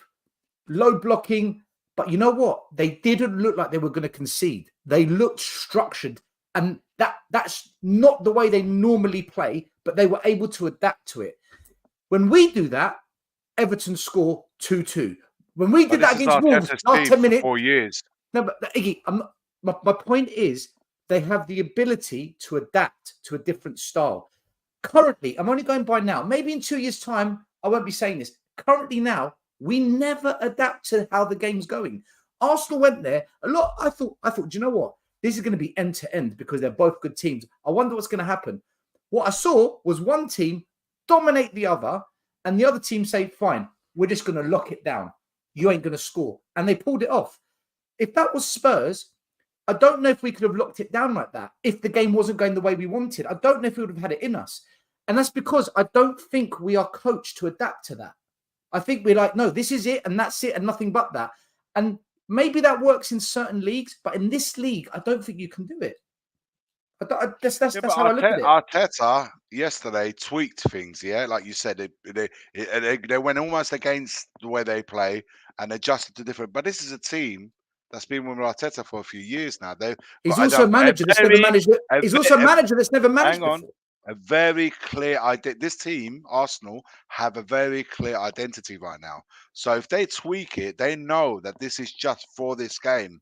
That doesn't mean that they lose their identity who they are. Our manager says, this is who we are, mate. This is who we are, mate. Mate. He can say what he wants. At the end of the day, you won't see his team until probably into next season. That's going to be his team. Look, you're right. You are right. That's what I'm saying. I'm saying right now, we've gone from we've changed. How many styles of play have we changed in the last 3 or 4 seasons? Like we've gone from one take to another, one tactic to another. We wanted to see more attacking football. We're getting more attacking football. Now we're telling him to adjust. We're always demanding different things. Sometimes you just got to let shit play out and say, right. I just don't want to see us play a relegation team, Luton, who have got 6 main injuries to their first team, come to my ground, the mighty Kenilworth Road Warriors, come to my ground, the FFP Kings, and we don't look good. We don't look like they should have been. We didn't convert our chances. The reason why you didn't see that utter domination, because the first steps that needed to be taken, Werner should have made that 1-1. Son makes it to there's another game. It's another week going. He said he sanctioned. This is my problem. Hey, listen, if he signs him this summer, I'm with you. If he signs him this summer, my outlook on that thought completely changes. Like the Johnson one, he's responsible for. I think the Johnson one he's responsible for because, like, if you remember that one, that ball from Johnson, where Son was sitting in the middle and he kicks it basically right at the goalkeeper because the ball was like a half a yard behind him, right? If Son's a step slower, or if that ball's in front of Son, that hits the back of the net rather than the goalkeeper, right? Everybody knows if you play the game how hard it is to strike a ball when it's behind your core, right? And then the one where it goes around the keeper, dude, you couldn't do that again if you tried. Like F2 freestylers couldn't hit both posts like that over and over and over again. I mean, that's just bad luck. The other one, the other Brendan Johnson chance where it hits the ball and it goes over the line back for a little millimeter. But a hair, minute, the spin on the ball keeps it from going in. I mean, it could have been 4-5-1 easy. It's a joke, man. This is not a goal. It's a joke. It's a joke. It's the rules, though. It's the rules, but it's a joke. It's a joke of all. What I'm trying to say is, it's unlucky. Just look. That's what I'm saying is. By the way, was it a goal? Because this angle says I don't know. This angle says the technology. Yeah, but you can't. Yeah, but you can't see the ball, can you? Really? Yeah, it's a bad angle. You can't judge whether it's touching the line. Any part of the ball is touching the line. It's not a goal. That's just the rules. Like it or hate it, that's just the way it is. We always say this: goals change games, and I'm telling you, those we go 2-1 up at half time. It's a completely different story. But we didn't. But that's what we need to rectify. We don't to tweak this and that on. Yeah, I'm talking about yesterday. I'm talking about what we've seen the whole season. Because then we have to analyze every single game. Should have scored that on that third chance. He had plenty of time and space, plenty of power. To be fair, it was cleared off the line. That one, it was cleared off the line. It was a bit unlucky. If you want to go through every single game this season, that's another story. But I'm basing what we're talking about on what I saw on Saturday. And what I saw Saturday, that game, it's those games that we need to wipe the floor with. But we don't convert enough for the chances that we create. And that's, for me, that's a massive thing. To change that comes with getting a higher quality of caliber player yeah, man. Up on that, ruthless up on wings, right? Sometimes you're unlucky. Sometimes you just can't do it. We dominated that game. I don't understand why people are upset. Like we beat them easily. Yeah, we did. More chances, more domination. I said that at the start of the show. We did. We deserved to win. We 100% deserved to win. I think there's been a lot of games like that where we've so why are fans booing at half time then? Why is this fan base booing at half time? Because we're 1-0 down. Because we're 1-0 down. I would say, to be honest with you, the expectancy was the fact that the way we played against Fulham. I think the expectancy was we have a massive turnaround in the way they play and dominate a team in that first half, and we just JP. But the result is not a scrub team. I'm sorry, they're not. They've held us to basically 3 goals out of in both fixtures. They did the same thing with Manchester City. The only person who put more past them was Arsenal, and that Luton was horrible that game. Do you guys not feel though that what was I going to say? I lost my train of thought now. Liverpool drew against them. No, the issue I see, the issue I see is how we're going to rectify this in the summer, because if we're going to need 5 or 6 upgrades, right? When was the last time we did that? See why? Well, we have no problem signing 5 or 6, but not all of them are upgrades. No, we will sign 5 or 6. It's just that we know that one or two of them at most will be good. The other 2 will be very average, if not no better than what we got, and then the other 2 will be absolute dog shit. But that comes down to Daniel Levy. That's not Ange's fault, right? And that's where I'm thinking now, because everyone's got valid points, but I'm just thinking how we're going to actually resolve this. But I don't believe that we're just going to go from one season to really realistically. And I know kind of we heard it on a show a couple of weeks ago, whenever it was, to say that we were going to challenge for the league next year, but we're literally not going to do that, right? And I don't think Arsenal's done it, and I don't think Liverpool really did it in their second year. But we're not willing to buy elite quality players, though. That's and I'm with Stell on this. Right, the way I would want to do it, which we've never done ever, right, is you buy 2 or 3 absolute quality players that can really transform the way this team operates. You don't get rid of the existing first teamers that we've got. You relegate them back onto the bench, right, and then you build up your squad this way. But what we typically do is we're going to go and buy 5 or 6 players, and it's going to be gambles again. And we're going to have the same issue next year if it's on the assumption that we don't do any better than what we're doing now. Because we can argue about the tactics and everything till the cows come home, which we have, right? But I can't see a way forward. By the way, I remember. I can see a way forward. You just got to go out and buy players. You have to go find players that can play that fit the Levy mentality, and they're out there. But and I know people are going to say this because I'm biased or whatever, but I mean, look at Tyler Adams. Look at the last 2 games that he played: the game against Mexico and then the game against Everton on the weekend. Right? Like if you're looking at a guy who defends a back line, who's technical, who can pick balls up in midfield, can hold things down, can make passes and plays, can score goals even as a 6. I mean, there are players out there, and because he's missed 90% of the season this year, he's not going to be expensive. There are players out there that can fill in holes that we have. Will, are you recommending we buy another sick note? That's his first injury in his entire career. But you know what Tottenham are like. You know what Tottenham are like. We buy players and then they manifest and like get even more injured. I want to ask you guys a question, right? Well, not a question. I want to. Pulisic would have been great too. Look what he's done for our Iggy's team this year. He's been clutch for them at times. Even what about what even about Mbeumo at Brentford? Someone mentioned Mbeumo, Tony. They're good players, man. The 2 wingers that play at Crystal Palace, they're right. Good players. They are very good players. There's some really good, talented players out there. But like I said, the problem with Saturday was because we wanted. After that Fulham game, and JP alluded to it earlier on, the Fulham game defeat, we thought we'd come back from international break, and like everyone thought, all the fans thought, we should be beating these lot 4-5-0. And the fact that we went 1-0 up, 1-0 down, and we went at the break 1-0 down is what absolutely, because we expected to clean it. Exactly. So it's expectations. And I said, we ain't pumping anybody 4-5-0 this season. And sometimes I feel we have this air of grace though, Wiggy, to assume that we should be thrashing everyone. We are not pumping between now and the end of the season. We won't be beating anyone 5-0. And I'll take a bet. We don't have the fixtures coming into the. We might beat Burnley last game of the season. Burnley at home or second to last. We could. Yeah, when the pressure's off and everything's done and dusted. Yeah, of course. When the pressure's off, we probably will. But I'm saying I'm talking about the games that matter between now and then. City, Liverpool, Arsenal, back to back, and then we play who is it? Newcastle, I think too. Newcastle away. We've got Sheffield United away last game of the season. Yeah, We pumped Newcastle 4-1 this season. Listen, guys, I want to quickly have a chat about this guy here. At 1-1, up stepped this man. What?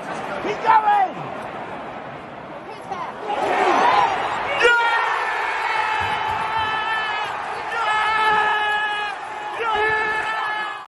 Yes, that is Iggy screaming like we've won the FA Cup final. No, that's just me celebrating goals, man. That's what I do. But I celebrate goals.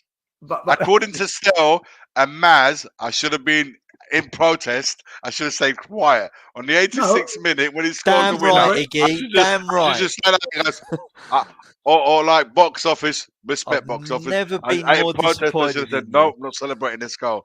Mate, that ball hits the back of the net. I am losing my shit. I tell you what, Iggy. I tell you what. We should name this new hotel after you. Actually, new hotel after you. I'll tell you. I'll be honest. Listen, Heung-min Son is officially the 5th top goal scorer in the history of Tottenham Hotspur. 140 plus years we've been around.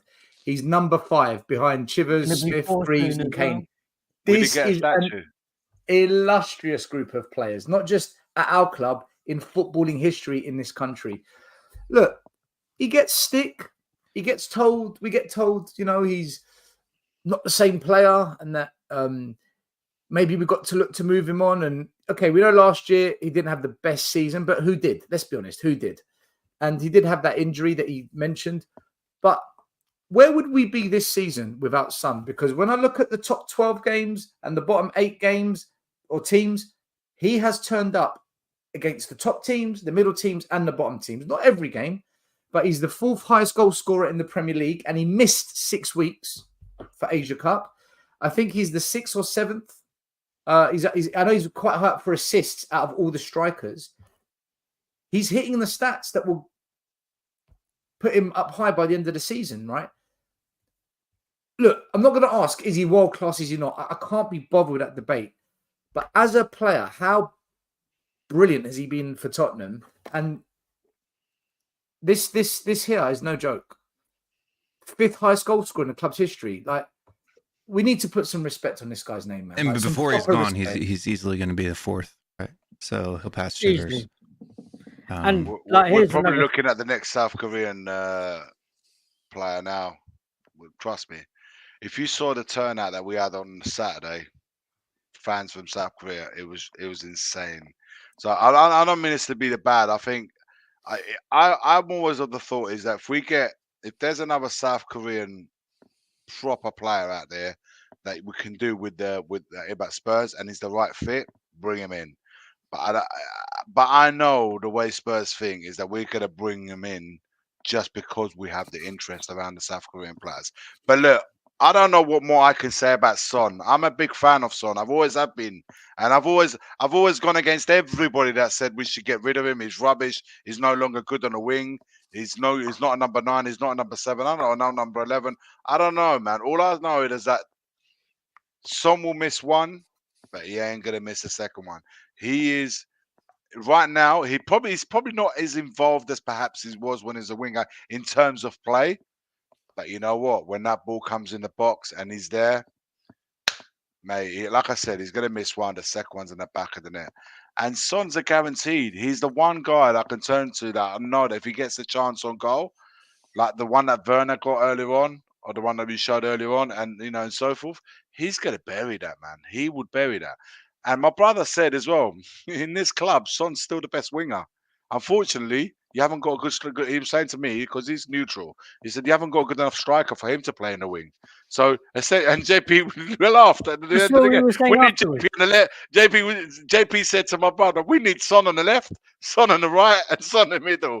We need him, but that's the level of quality that you need in that final third.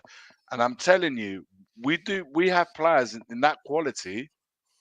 In that final third, mate, we are pumping teams. And in terms of, if you think of how many chances we create, even if we put 50% of those chances away, we're still having fun. We may concede. Don't get me wrong. We may still concede, but you're gonna get more wins than defeats.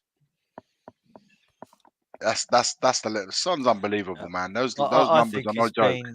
He's been one of our best players in the last, certainly in the last 3 decades. He's up there, isn't he, with Bale and Kane? Yeah. And, How many foreign players? How many foreign players or players that have come from abroad in wear Spurs shirt? How many players have really done better than Has there ever him? been a winger that scored more goals than Son? He's unbelievable. He's one of my favourite ever players. So it's no joke, man. People like that. Listen, I still remember very vividly how many of them have said, "I'll get rid. It's time for him to go," and it's insane. Even more so when we lost Kane. The importance of him now at this club, even after Kane's departure, it was already important with him. But when we lost Kane, if we had lost him as well, because he could have turned around and said, "You know what, Kane is going. Maybe it's time for me to go too." Because these guys were like twins, like brothers. That is actually our next problem, though. He's getting older. Yeah. Sooner or later, we will have to replace him, and undoubtedly. But, have we put steps in right place now, to do that? We need to appreciate what we've got, right? But we need to start looking at the alternative now with Son still playing.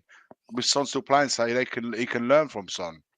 Don't wait for Son to leave before you replace him. He's scored over 10 goals in at least 5 Premier League seasons. That's since above 2017-18. He's top of the league. He's top of the table. He's consistent. Well, I mean, I told this to people all the time, even last season, when you're talking within the last 5 years, his goal contributions were higher than Kane's when you're talking about goals and assists. But everybody said I have some kind of weird agenda that I'm this, that, and the other. It's just the numbers don't lie. Like, anybody who doubts the contribution that Son Heung-min is and has been to this club is just a fool, an absolute fool. Like I said, you may argue with words and debates and what have you, but you cannot argue with numbers. That's the one area that you cannot argue with. And Son has provided that enough. Listen, I don't know what more I can say on the guy. I don't think we need to discuss it. He's one of our best ever players. What are we discussing? We don't win that game. People keep saying last season was Son's worst season. It wasn't.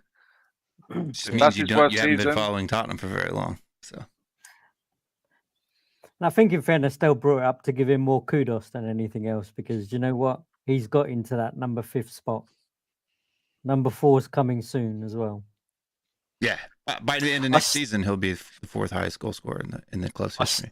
I do think it's nuts, though, that with Son and Kane, we didn't win a trophy with them. Do you know what, Maz? It's nuts. When you actually put it into perspective, wasted it. Right? These players here. In fact, let's think about this a minute. I don't know what year Bobby Smith played for Spurs. If I'm honest, a long time ago. Chivers was what, 70s, 80s, I think. 70s, yeah. 70s. Greavesy was 60s.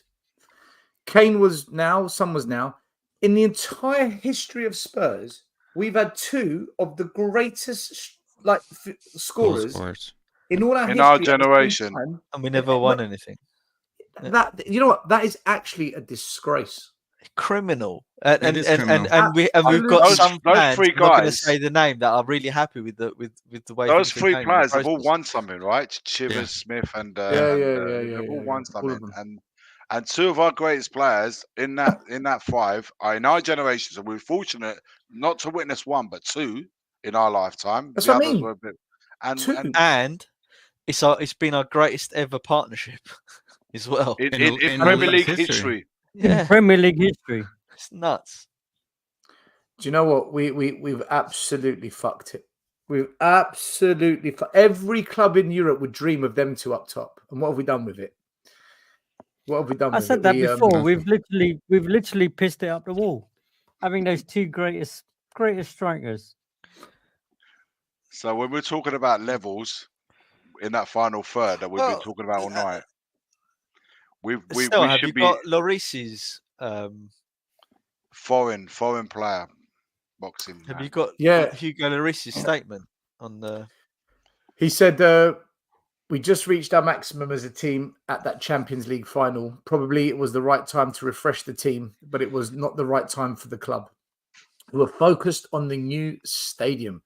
They were financially more focused on the stadium than on the team at that moment. Now there are green lights. They are focused on the football project, and I don't see why it won't work. Although there is another project. V2. It's another project. You know what makes me laugh? This geezer talks more now that he's gone than when he did when he was at the club. And two, And he was our captain. Yeah, He and he was still our hasn't captain. explained to me what happened against Newcastle at half time. I would love to hear about that. Right, So Hugo, if you're listening, tell me about that half time. What went down, Captain? Because he speaks more now than he ever did when he was there at the club. And Dyer came out and said, they all found their voice. They've all found their voice. Their free money. They've all found their voice when they left Spurs. They didn't have it when it was there. When it was there. I mean, Kane's kept pretty quiet, so. Yeah. I have to see it. I'll give him props for that. But they all seem to find their voice. This guy, I don't know, and it's all pro as well. It's all pro, like what he. It's almost as if to say what he did was right. What he did at the After time. they've had free money for the last 5 years, Iggy. Can I say something, right? Losers. When players come out and say those things, right? That losers. Well, they are. They want nothing, right? No, not in terms of. I'm not. I understand people will come back because but he's a World Cup winner. Yeah. For France, they won stuff with France and they won stuff with their country, whatever. But in terms of losers, man, that's losers. Let me ask you something. I don't even want to hear from him anymore. We've got to clip that. Another clip. Do you think this is scripted? Because for them to say all these things, that means someone has told them. Someone from above must have said to them, "Look, we can't invest because we're doing this," but now we've got the green light because that's been built. Where are they getting that information from? Either it's been scripted for them or someone's told them this is why we're not signing Pochettino when he left. Who's ever told us the truth at this club? Honestly, when I'm Pochettino talking left, about proper didn't truth. a group of the players go and visit him, like to cry with him when he got sacked? Well, only the ones that didn't betray him, that betrayed him, didn't bother. But who are like? Honestly, it does made him. It does made. Who's ever told us the truth at this club? Like in the whole time you've been supporting them, who do you feel has actually come out? Conte. Anyone else? No, I'm Conte's talking about the only one. I'm talking about Conte's within the only club, one. not us or anyone. Mourinho when he left. Mourinho. Yeah, when he left. Yeah.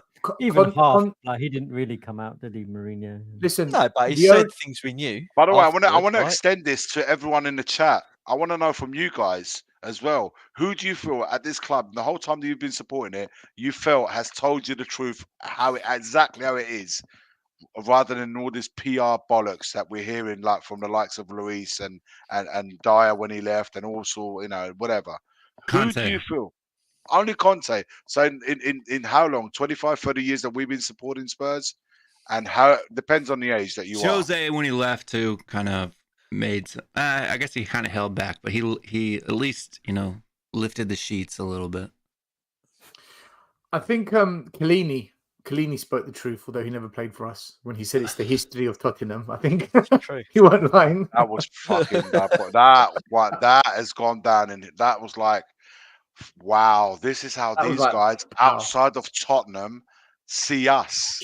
And this is what Daniel Levy's created. Spurs, Monaco, and other. Yeah. I mean, I was even surprised they even knew about Tottenham, right? You think, but the fact it sounds bad to say, right? This is like a player that's done bits in world football, and this is his opinion on Tottenham. And I listened to that guy and thought, fuck. You think he even knew he played Tottenham when he got interviewed? Do you reckon he even knew? No, you know what I mean, guys. Like the fact he's not even worried about what he said. He's worried about how do you know we are? Who told you about us? No. Maybe it came out wrong. But the fact of the matter is, how some players they just play the matches and whatever, talk about the game, whatever. But then he was asked a specific question in regards to Tottenham, and he didn't say, "Oh, tonight, the usual bollocks." Tonight they did this well, they didn't do that well. He didn't speak about the match.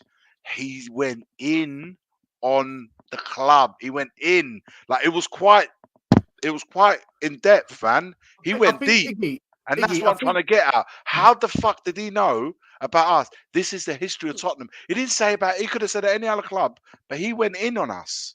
And I'm thinking, what is it about Tottenham that he saw that made him answer it that way? It's like the same thing that Fergie said, right? No, I'll tell you what it is. Managers, it's true. Managers and players, when they leave Tottenham, they speak. They go, of course they speak. And then people on the circuit, they hear about what people's experiences like. And the reputation we've been given by our ex-players and our ex-managers isn't a great one. Like Mourinho, listen, I bet Mourinho knows everyone, right? I mean, he's one of those that he's been around the block. He's got loads of friends. He's been to all the awards ceremonies. He's played every club in Italy. He's played every club in England, Spain. He'll have a Daniel Levy speech, won't he? Yeah, exactly. And I just think that all managers at Spurs, look, players are under contract. They can't say anything bad. You know, they breach their contract if they speak out. Managers, you can tell when they're frustrated. You can tell when they're rattled by the situation and they don't like what's going on. The only one who literally said, "Fuck this, I've had enough, I'm speaking my mind," was Conte. He's the only one who, during his contract, spoke up. Nobody else, in my opinion. Nobody else spoke up. Stel, bring up Philly's comment, 10-19. Philly 2109. Danny Rose said we have to Google the names of Spurs. It's true. It's true. Is it? This is what I mean now. They're going in, man. These lot are going in. You see, and this is why I can't understand comments like Lloris's, Dyer, players that have left the club that still defend what they're saying the same shit I'd expect them to say if they still were at the club. They probably want a coaching job one day like Mason, right? They're doing a Mason. I don't get it, man. Look at that. Well, who was bigging up Mason saying he was an unbelievable player? Is it Carroll? I mean, is it Carroll? Carroll got interviewed and he was saying how Mason was an unbelievable midfielder. Out of all the midfielders he ever played with, he was saying Mason was the one that he thought was the best. I think it was Carroll, was it Carroll who? What's his Tom name? Carroll. Tom Carroll, yeah. I want to find it. Give me a second. Well, he was probably about 12 and do you know what? I have to agree with one of the guys in the comments that said, like, you know what? To a certain extent, Danny Rose did as well. Danny did. Yeah. Danny Rose, I have to say, fair play to the guy in the comment that said it. Yeah, but then after because he was good friends, wasn't he? I'm gonna go and talk to Daniel, as he said in that. Danny was angry in the documentary. He weren't happy in the documentary. Yeah. Listen, let's move it off of the Levy thing because otherwise it ends up being just we know where we're going to end up going. The next game, you can check us out tomorrow night. Everyone who's watching the show, West Ham v Spurs, the late night show. I think it's at 10:30 or 10 or 11 p.m. UK time. Come and check out the show. Make sure you smash the like, by the way. We've had about 400 people watching the show live tonight on all platforms: X, Twitch, YouTube, Facebook. Like, subscribe. Thank you very much. Tell your next door neighbours as well. Spurs v West Ham. See this on Friday. I said to Matt when we did our show, Brian Daigle, I was saying how I thought we'd beat Luton, but I'm worried about West Ham. I think we might lose because they'll low block it and they'll stink it out, and it's everything we hate. Plus, it's away. But then I watched that Newcastle West Ham game. It was on TV. I watched it. West Ham tore Newcastle to pieces. If you think we've got a high line, Newcastle had a high line with a big gap in the middle, and West Ham just kept attacking it. Plus, Newcastle were depleted with injuries. And at 3-1, I thought, boy, this is going to finish 5-1, maybe 6-1. It was such a one-sided game. And a depleted Newcastle, right? Eddie Howe was on his knees. They literally swung the game around and West Ham capitulated. And I thought, if Spurs get that kind of momentum against West Ham, it could be another Aston Villa away. So now I'm torn. I don't know what to expect in this game. Still, they've got Harvey Barnes on that side and we got Timo Werner. Yeah, but we've also got Porro defending. Okay, yeah, I see your point. They've got to be a better attacker. Oh yeah, right. Yeah, okay, yeah, all right. Fair enough. The penalty completely changed. Sorry, I know it will go on. The penalty for me completely and utterly changed that course of the game. The Calvin Phillips one, where he was kicking the ball away, and the guy just he stuck put his his foot leg in in. front of him, didn't he? Yeah, that. How He can you put give his it foot in that? front of That's him not a while he was- penalty, guys. That's not a penalty. The same thing happened against Man City Arsenal. Someone did it to Haaland. Nothing. Same thing Yeah. happened in the Arsenal Man City game. That, But that Will, for me, that's a game changer. Will, what did you make after watching that game? Does it change your view on what might happen against West Ham? What do you think West Ham? They're just going to low block it, and we're gonna struggle. No, I think we'll beat West Ham. I think this is the kind of game where we pull a Villa. That seems to be our trend. Look, and their home form has been really poor this season, West Ham. They've been playing really well away, but they haven't been playing well at home. So I think we'll win. I think we'll win comfortably. For me, I don't see West Ham low blocking it because they've just lost points to a direct rival for those European competition places. So they have to now come at us and win to not lose that train to the European competition spots. Newcastle are now right there in the mix. They low blocked it against Arsenal and beat Arsenal. Yeah, I just don't think they'll. I just don't. Yeah, that's Arsenal exactly. I don't think they're going to do it with us. I just don't. I think they will feel that they can beat us. Maybe against Arsenal, they didn't feel that way, and they had to play it differently. The way they did yesterday against Man City, Arsenal did with Man City. Raise their game for Spurs anyway. I just think there's a different vibe against Spurs. It's the hatred, there's the rivalry, and I also think I truly feel that West Ham feel that they can beat Spurs. That's why they'll approach this in a completely different manner than what they did against Arsenal and other big teams. So, which for me would favour us if they come at us. It will favour the way we play. So it should be a really good game rather, with lots of goals. I see a lot of goals in that game. See, I get concerned about that game because West Ham typically West Ham Chelsea raise their game whenever they play us. They could be having the worst season ever, but you know what? Every time they play Spurs, they give it a little bit more, 10, 15, 20%, whereas we don't.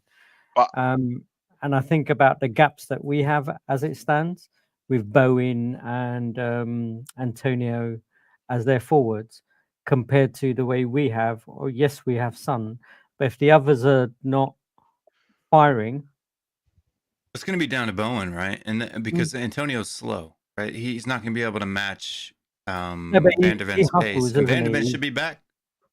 Van der Ven was warming up before kickoff with the players, with the substitutes. They saved him for West Ham, Miggy. They saved him for West Ham. So for me, he's ready to play.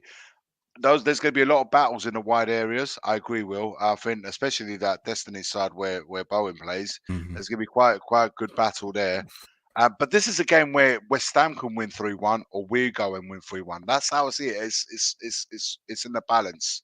I think it's either West Ham wins 3-2 because we tend to capitulate late after West Ham, but we haven't capitulated any late games this season that I can necessarily remember, bar maybe the Wolves and the Villa game right after the Chelsea debacle. No one's underestimated West Ham, by the way. Yeah, see, Bowen, Kudos, Paqueta. West Ham don't have a better midfield than we do. Paqueta's a good player. He's a really good player. In fact, Kudos out wide with Kudus, Porro, and Bowen, Destiny. Nice little battle there, man. And Paqueta, listen, it's going to be a good game. I think it's going to be an entertaining game. It's a night game. It's a nighttime game in East London. The atmosphere is going to be electric. They're going to have the 12th man. We need to be on it. Spurs need to be bang on it. We can't have a slow start again. We need to be on this game from the off. We have to. We've got to go there with personality, man. We need to have a big first half. We've not had a big first half for a long time. We need a big first half. Every time it seems to be like we go in poor. Postecoglou has a rocket up their backsides, and then they come out in the second half. But we've not had a good start of a game for a while. Maz, are you worried about this game? Or I never really know what West Ham is going to turn up when they play us. They're either act like it's their cup final and really turn up, or they're quite average, aren't they? And then we, we'll beat them like 2-0 or 2-1 or 3-1 or something like that. So I'm a bit undecided. I think we'll win actually. Yeah, I think we'll win. I think we'll win like 2-1. All right, let's do a prediction then. You're going 2-1. I think this is going to be 2-2. I think it's a draw. Iggy? I was just saying it could be one way or the other. It could go 3-1 West Ham or 3-1 Spurs. This is a tough one, man. This is a tough one. I'm probably. What happened to our City game? Why is that one now to be confirmed? Because they're in the FA Cup semi-final, so they've had to reschedule it. Yeah, so that week where it was originally scheduled to be played had to be moved. So they think that could be the last game of the season. Could you imagine Arsenal need us to win, us to win last game of the season, Man City, and we're just gonna go, go on, knock yourself out. They can't put. They can't. The door's open, lads. Yeah, they. I'm going to go 2-1 Spurs. I'm going to go 2-1 Spurs. I can't go against my team. 3-1, 3-1, 2-1. I'm going to go. I think we'll narrowly win. But I see a lot of goals. It could be like I said, the guys are going high scores. I think this could be a high score. And I said, and I'm not saying in all Spurs' favour. I think West Ham are more than capable of doing just the same. So, all right, you're going 2-1, JP. What are you thinking? 2-1 for me is what I had down anyway. I also think it's going to be a tough game because the thing is, as I said, they raised their game, and the way we've been playing recently, I think they'll use that. But I'll still think. Are you not worried a little bit that David Moyes can't? Like, the people are. At West Ham, they're out for him. Like, he needs to get a result here just to appease it a bit. No, what do you think? Why they're out for? I don't understand what's going on with that. I don't get it. I'm confused. What is style of football? It's one of the first cup they've won in God knows how many years, right? And they're seventh. Well, they've been in Europe the last 2 years. They've won a trophy, man. They won a trophy. West Ham fan, think about what we said. You won a trophy. What we've been talking about in this fucking channel. Yeah, I don't get got a little bit of a hangover. They're still seventh. They now have as many European trophies as Arsenal. I mean, think about that. Bigger club than Arsenal in Europe now. You know what I mean? I don't get it though. They're currently seventh, right? So I'm just looking at this now. Seventh, they're 4 points away from Man United, and 1 point ahead of Newcastle. Yeah, but they have won the World Cup, Maz. And what I'm trying to say is, they are in 6th, 7th position. They're fighting between 6th and 7th, all right, and 8th. They're ahead of Newcastle. So that's what I'm saying about Newcastle winning was massive because they beat their rival West Ham in terms of where they are in the league. West Ham have to come out tomorrow because they can't go behind Newcastle. But there's still quite a few. For me, they are where they should be, between 6th and 7th place, arguably. Let's be honest, that's a good season for them. Mate, I don't get the hate. It's a good season. You're right. I don't get why Moyes is getting. You can look, style of football you can say, but what I'm saying is you can deal with that at the end of the season. If you want to get rid of him to get someone a bit more exciting, that's fine. But you can't put a manager under pressure at this point of the season when he's delivering you 7th place in the league. Iggy, are they still in Europe, guys? Iggy. Yeah. Yeah, so they've got by Leverkusen, Alonso. Are some of our fans not doing the same with Ange? And we're but fucking hell, he's just but we've got 24 years of leaving. They are further ahead in the sense of with Moyes. They've already bagged the Conference Cup. They're in the Leverkusen. That's a quarter final. Yeah, it's a quarter final against Leverkusen. That's a whole European Cup, battle to play. They're 7th in the league. JP, what do you want, man? I'm asking if they have West Ham fans in the chat, answer me. What do you want? 7th in the league, quarterfinals in Europa. They want to be knocked out like we were. I don't know, man. I'm confused. I don't get the They pressure. want a better style of football. Fine, wait till the end of the season. Don't bust these balls now, as well as in full course of playing a European Cup, a But they want seventh in the him league. to play a better style of football. My argument would be, but I'm delivering. I've brought success to the club, brought a trophy in. I'm in the quarterfinals of Europa. Right? Who are the who are the 6 teams ahead of West Ham? The top 4, Man United, these Aston Villa. Those are the teams ahead, and I'm battling it out with Newcastle. And come on, man, look at what's ahead of them, and look who's behind. They are where they should be. They are exactly where they should be, where I'd expect them to be. They're I 12 don't get points it, man. behind us, and we've got a game in hand as well. We could end up being 15 points ahead of them. Guys, realistically, where do you guys think they should be? Should they be 6th, 5th? Where do you see West Ham? I think where they are is about right. 7th, 8th. Yeah. Okay, and they've got the quarterfinals coming up in the Europa. I'm kind of surprised that Brighton haven't been on it this year. Brighton have been last year. Look at that form. They just, I don't know, they're hit and miss. Yeah, Matoma had a bad season. Injuries, didn't they? I've also think De Zerbi's leaving at the end of the season, guys.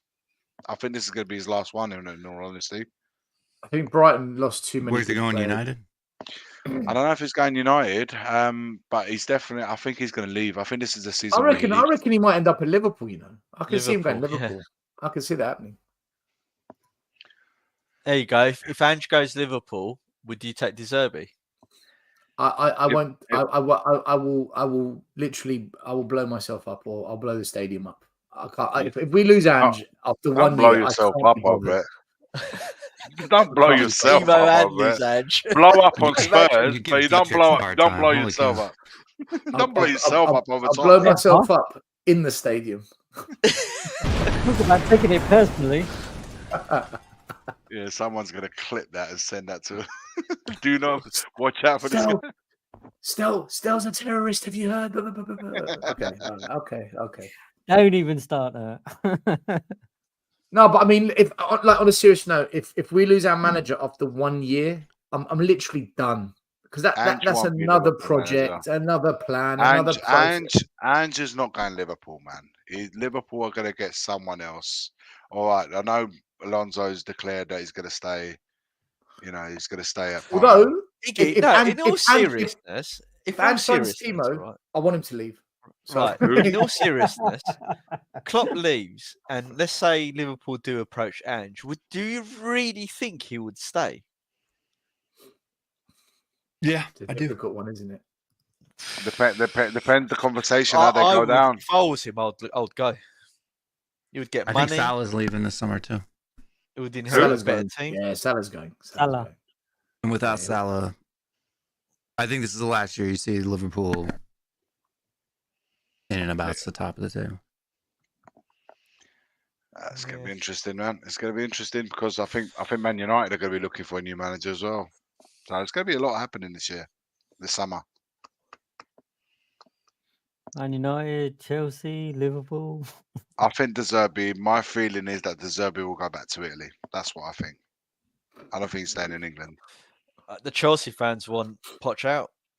My Chelsea mate, he's going nuts. Maybe Poch will come back to Spurs. Who knows? Well, do you know what? These Chelsea fans are absolutely ridiculous. Okay, I've watched a little bit of Chelsea this year, and they create a lot of chances. Right, the chances they miss is scandalous. They don't. I tell you what's happened to Chelsea. Don't get me wrong. Ange has been making some strange decisions, playing players in the wrong position, and why have you put him there when he's naturally playing here? And he's not. Yeah, but the biggest problem at Chelsea for me, hands down, is Michael Jackson. They've spent, yeah, P Diddy. They spent loads of money on players that aren't actually good. I watched Conor Gallagher miss an absolute unbelievable chance. Jackson. I don't want Conor Gallagher at Spurs, by the way. If we sign Conor Gallagher, Iggy, That guy up front is poor, man. I can see us being involved in the Jackson deal. That Jackson guy, man, he missed a sitter in front of goal. They're so wasteful. It's unreal. And like if you look at that cup final against Liverpool, Chelsea created more than enough moments to score in those 90 minutes. They could have won that game. They missed chance after chance after and then in the extra time, Poch was a bit defensive, and in the end he allowed Liverpool to win it. So you can criticise Poch, but in those 90 minutes, he set them up to create, and they did. But he's not actually on the pitch to kick the ball into the back. Well, I mean, he's only missed the second, I think he's only fourth in the big chances missed category. I mean, he's up there, Jackson. Watkins has more, Nunes has more, and then Erling Haaland is leading the league right now with 27. Big chances missed. I think if they had someone like, I don't know, man, I'm just gonna throw a name like Ivan Toney up front playing for them, I think Heung-min Son, Ivan Toney. Yeah, the outcome will be so different. They've had issues with number 9s for a while now at Chelsea. Quite a long time. They haven't really found. Surprisingly or not, Brendan Johnson this season has the most big chances missed of any Spurs player. What a surprise! What a surprise! Even more than Richarlison. Yeah, but you would have said only 2 more than Richarlison, but those 2, it's Richarlison and Johnson. Those are the 2 big.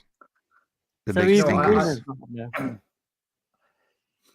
I can't believe we went from Kane, Son, Dele Alli in his prime, Ericsson, to fucking Turbo Wiener, Brennan Johnson, R9 Pigeon, and I'm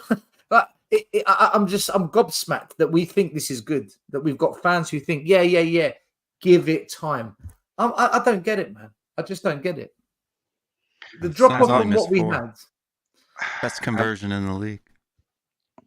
And on that note, smash the like, subscribe, hit the notification bell. And everyone's like, after all of that, we're going to beat West Ham tomorrow night. You didn't ask my score line. I saying 4-2 Tottenham.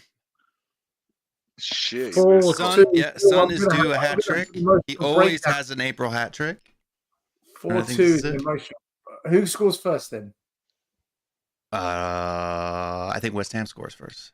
Oh Lord! Yeah, I can't handle this. I can't handle a 4-2. Son hat trick. Son hat trick. He's due his April hat trick. Lord. And 4-2 Tottenham. That's how bad it is. You've got people naming their names. Just don't want to play. No, do you know what? I love Danny. He comes right at the end just to tell us Spurs fans are deleting. Big up, man. And I think Pedro Porro will get the 4th. Clip it, another clip, more clippage. Guys, tomorrow night, check us out. We go live. West Ham v Spurs, the late night show. It'll be another action-packed show. Make sure you tune in for that. Thank you for everyone who tuned in today and watched the show. If you haven't seen the debate, Barnaby, Sonny, Maz and I, Res moderating, check that out. It's on YouTube. We did it earlier on today, so it was a good conversation as well. We need to have more chats like that. Otherwise, look, big up to all the panel, all the chat, all the super chats from Dietrich Kane, Soulboy, CMO Sports, Connor. Make sure you go and follow Connor's channel as well. I've got to give a big up to the Spurs Kings as well. Marlon, Ash, Haas, only because they told me to. So big them up. Make sure you follow those boys. For no particular reason. Yeah. Just go and like their channel, man. It's that simple. All right, listen, final words, and then I'll hit the outro video. Iggy. The Spurs badge on that West Ham Spurs live late night, it needs to update into the more recent badge. I know you guys love it, but that's so old. So old. Classic, man. It's a classic, but it's old. I'm kidding. That was the 1990. We live in the old, 1991. We live in the old. That's the last time we won shit. Guys, if we win tomorrow night, that's gonna give us a good kickstart for the final 9 games. I think that could really, tomorrow's massive for that in that sense. I think that could really, launch us into the last few games of the season and finish on a high. But it has to start tomorrow. We need this big game. We need the big performance, more importantly, but combine that with a win. Let's hopefully that I could do it. JP, by the way, Cube, thank you, channel member for 21 months. Big up to the Cube. Big up, Q. JP, final words. Tight game. As I said, hopefully we'll nick it 2-1. And yeah, it'd be nice for us to. I don't know. It's kind of hard for me right now where we are in the season. Is it worth us just churning out points? But the idea of churning out points is that we're aiming towards top 4, which again, that I don't see any. Not necessarily point in. It's great from a financial perspective, but style of football over points at the moment for me. But let's see. I think narrow 2-1 victory. Narrow 2-1 victory. I'll go to Maz next because I can feel Will play music like he's building up to something. So I'll let Will go. I'll let Will go last. It's a good show. Good to see Will again. I thought he was dead, but he's not. He's back. Dead. Jesus, really? I'll forgive Lee Iggy's blasphemies today. I'll let him off. Yeah, good show earlier today. So yeah, all is good. Hopefully we'll win against West Ham and Spurs go marching on. Yes. Will, you have the last. Oh, you gooners. Your nemesis is back. You better hide. You better hope you don't drop any more points. Because I'm coming for you. You and your crybaby manager. Captain America is back.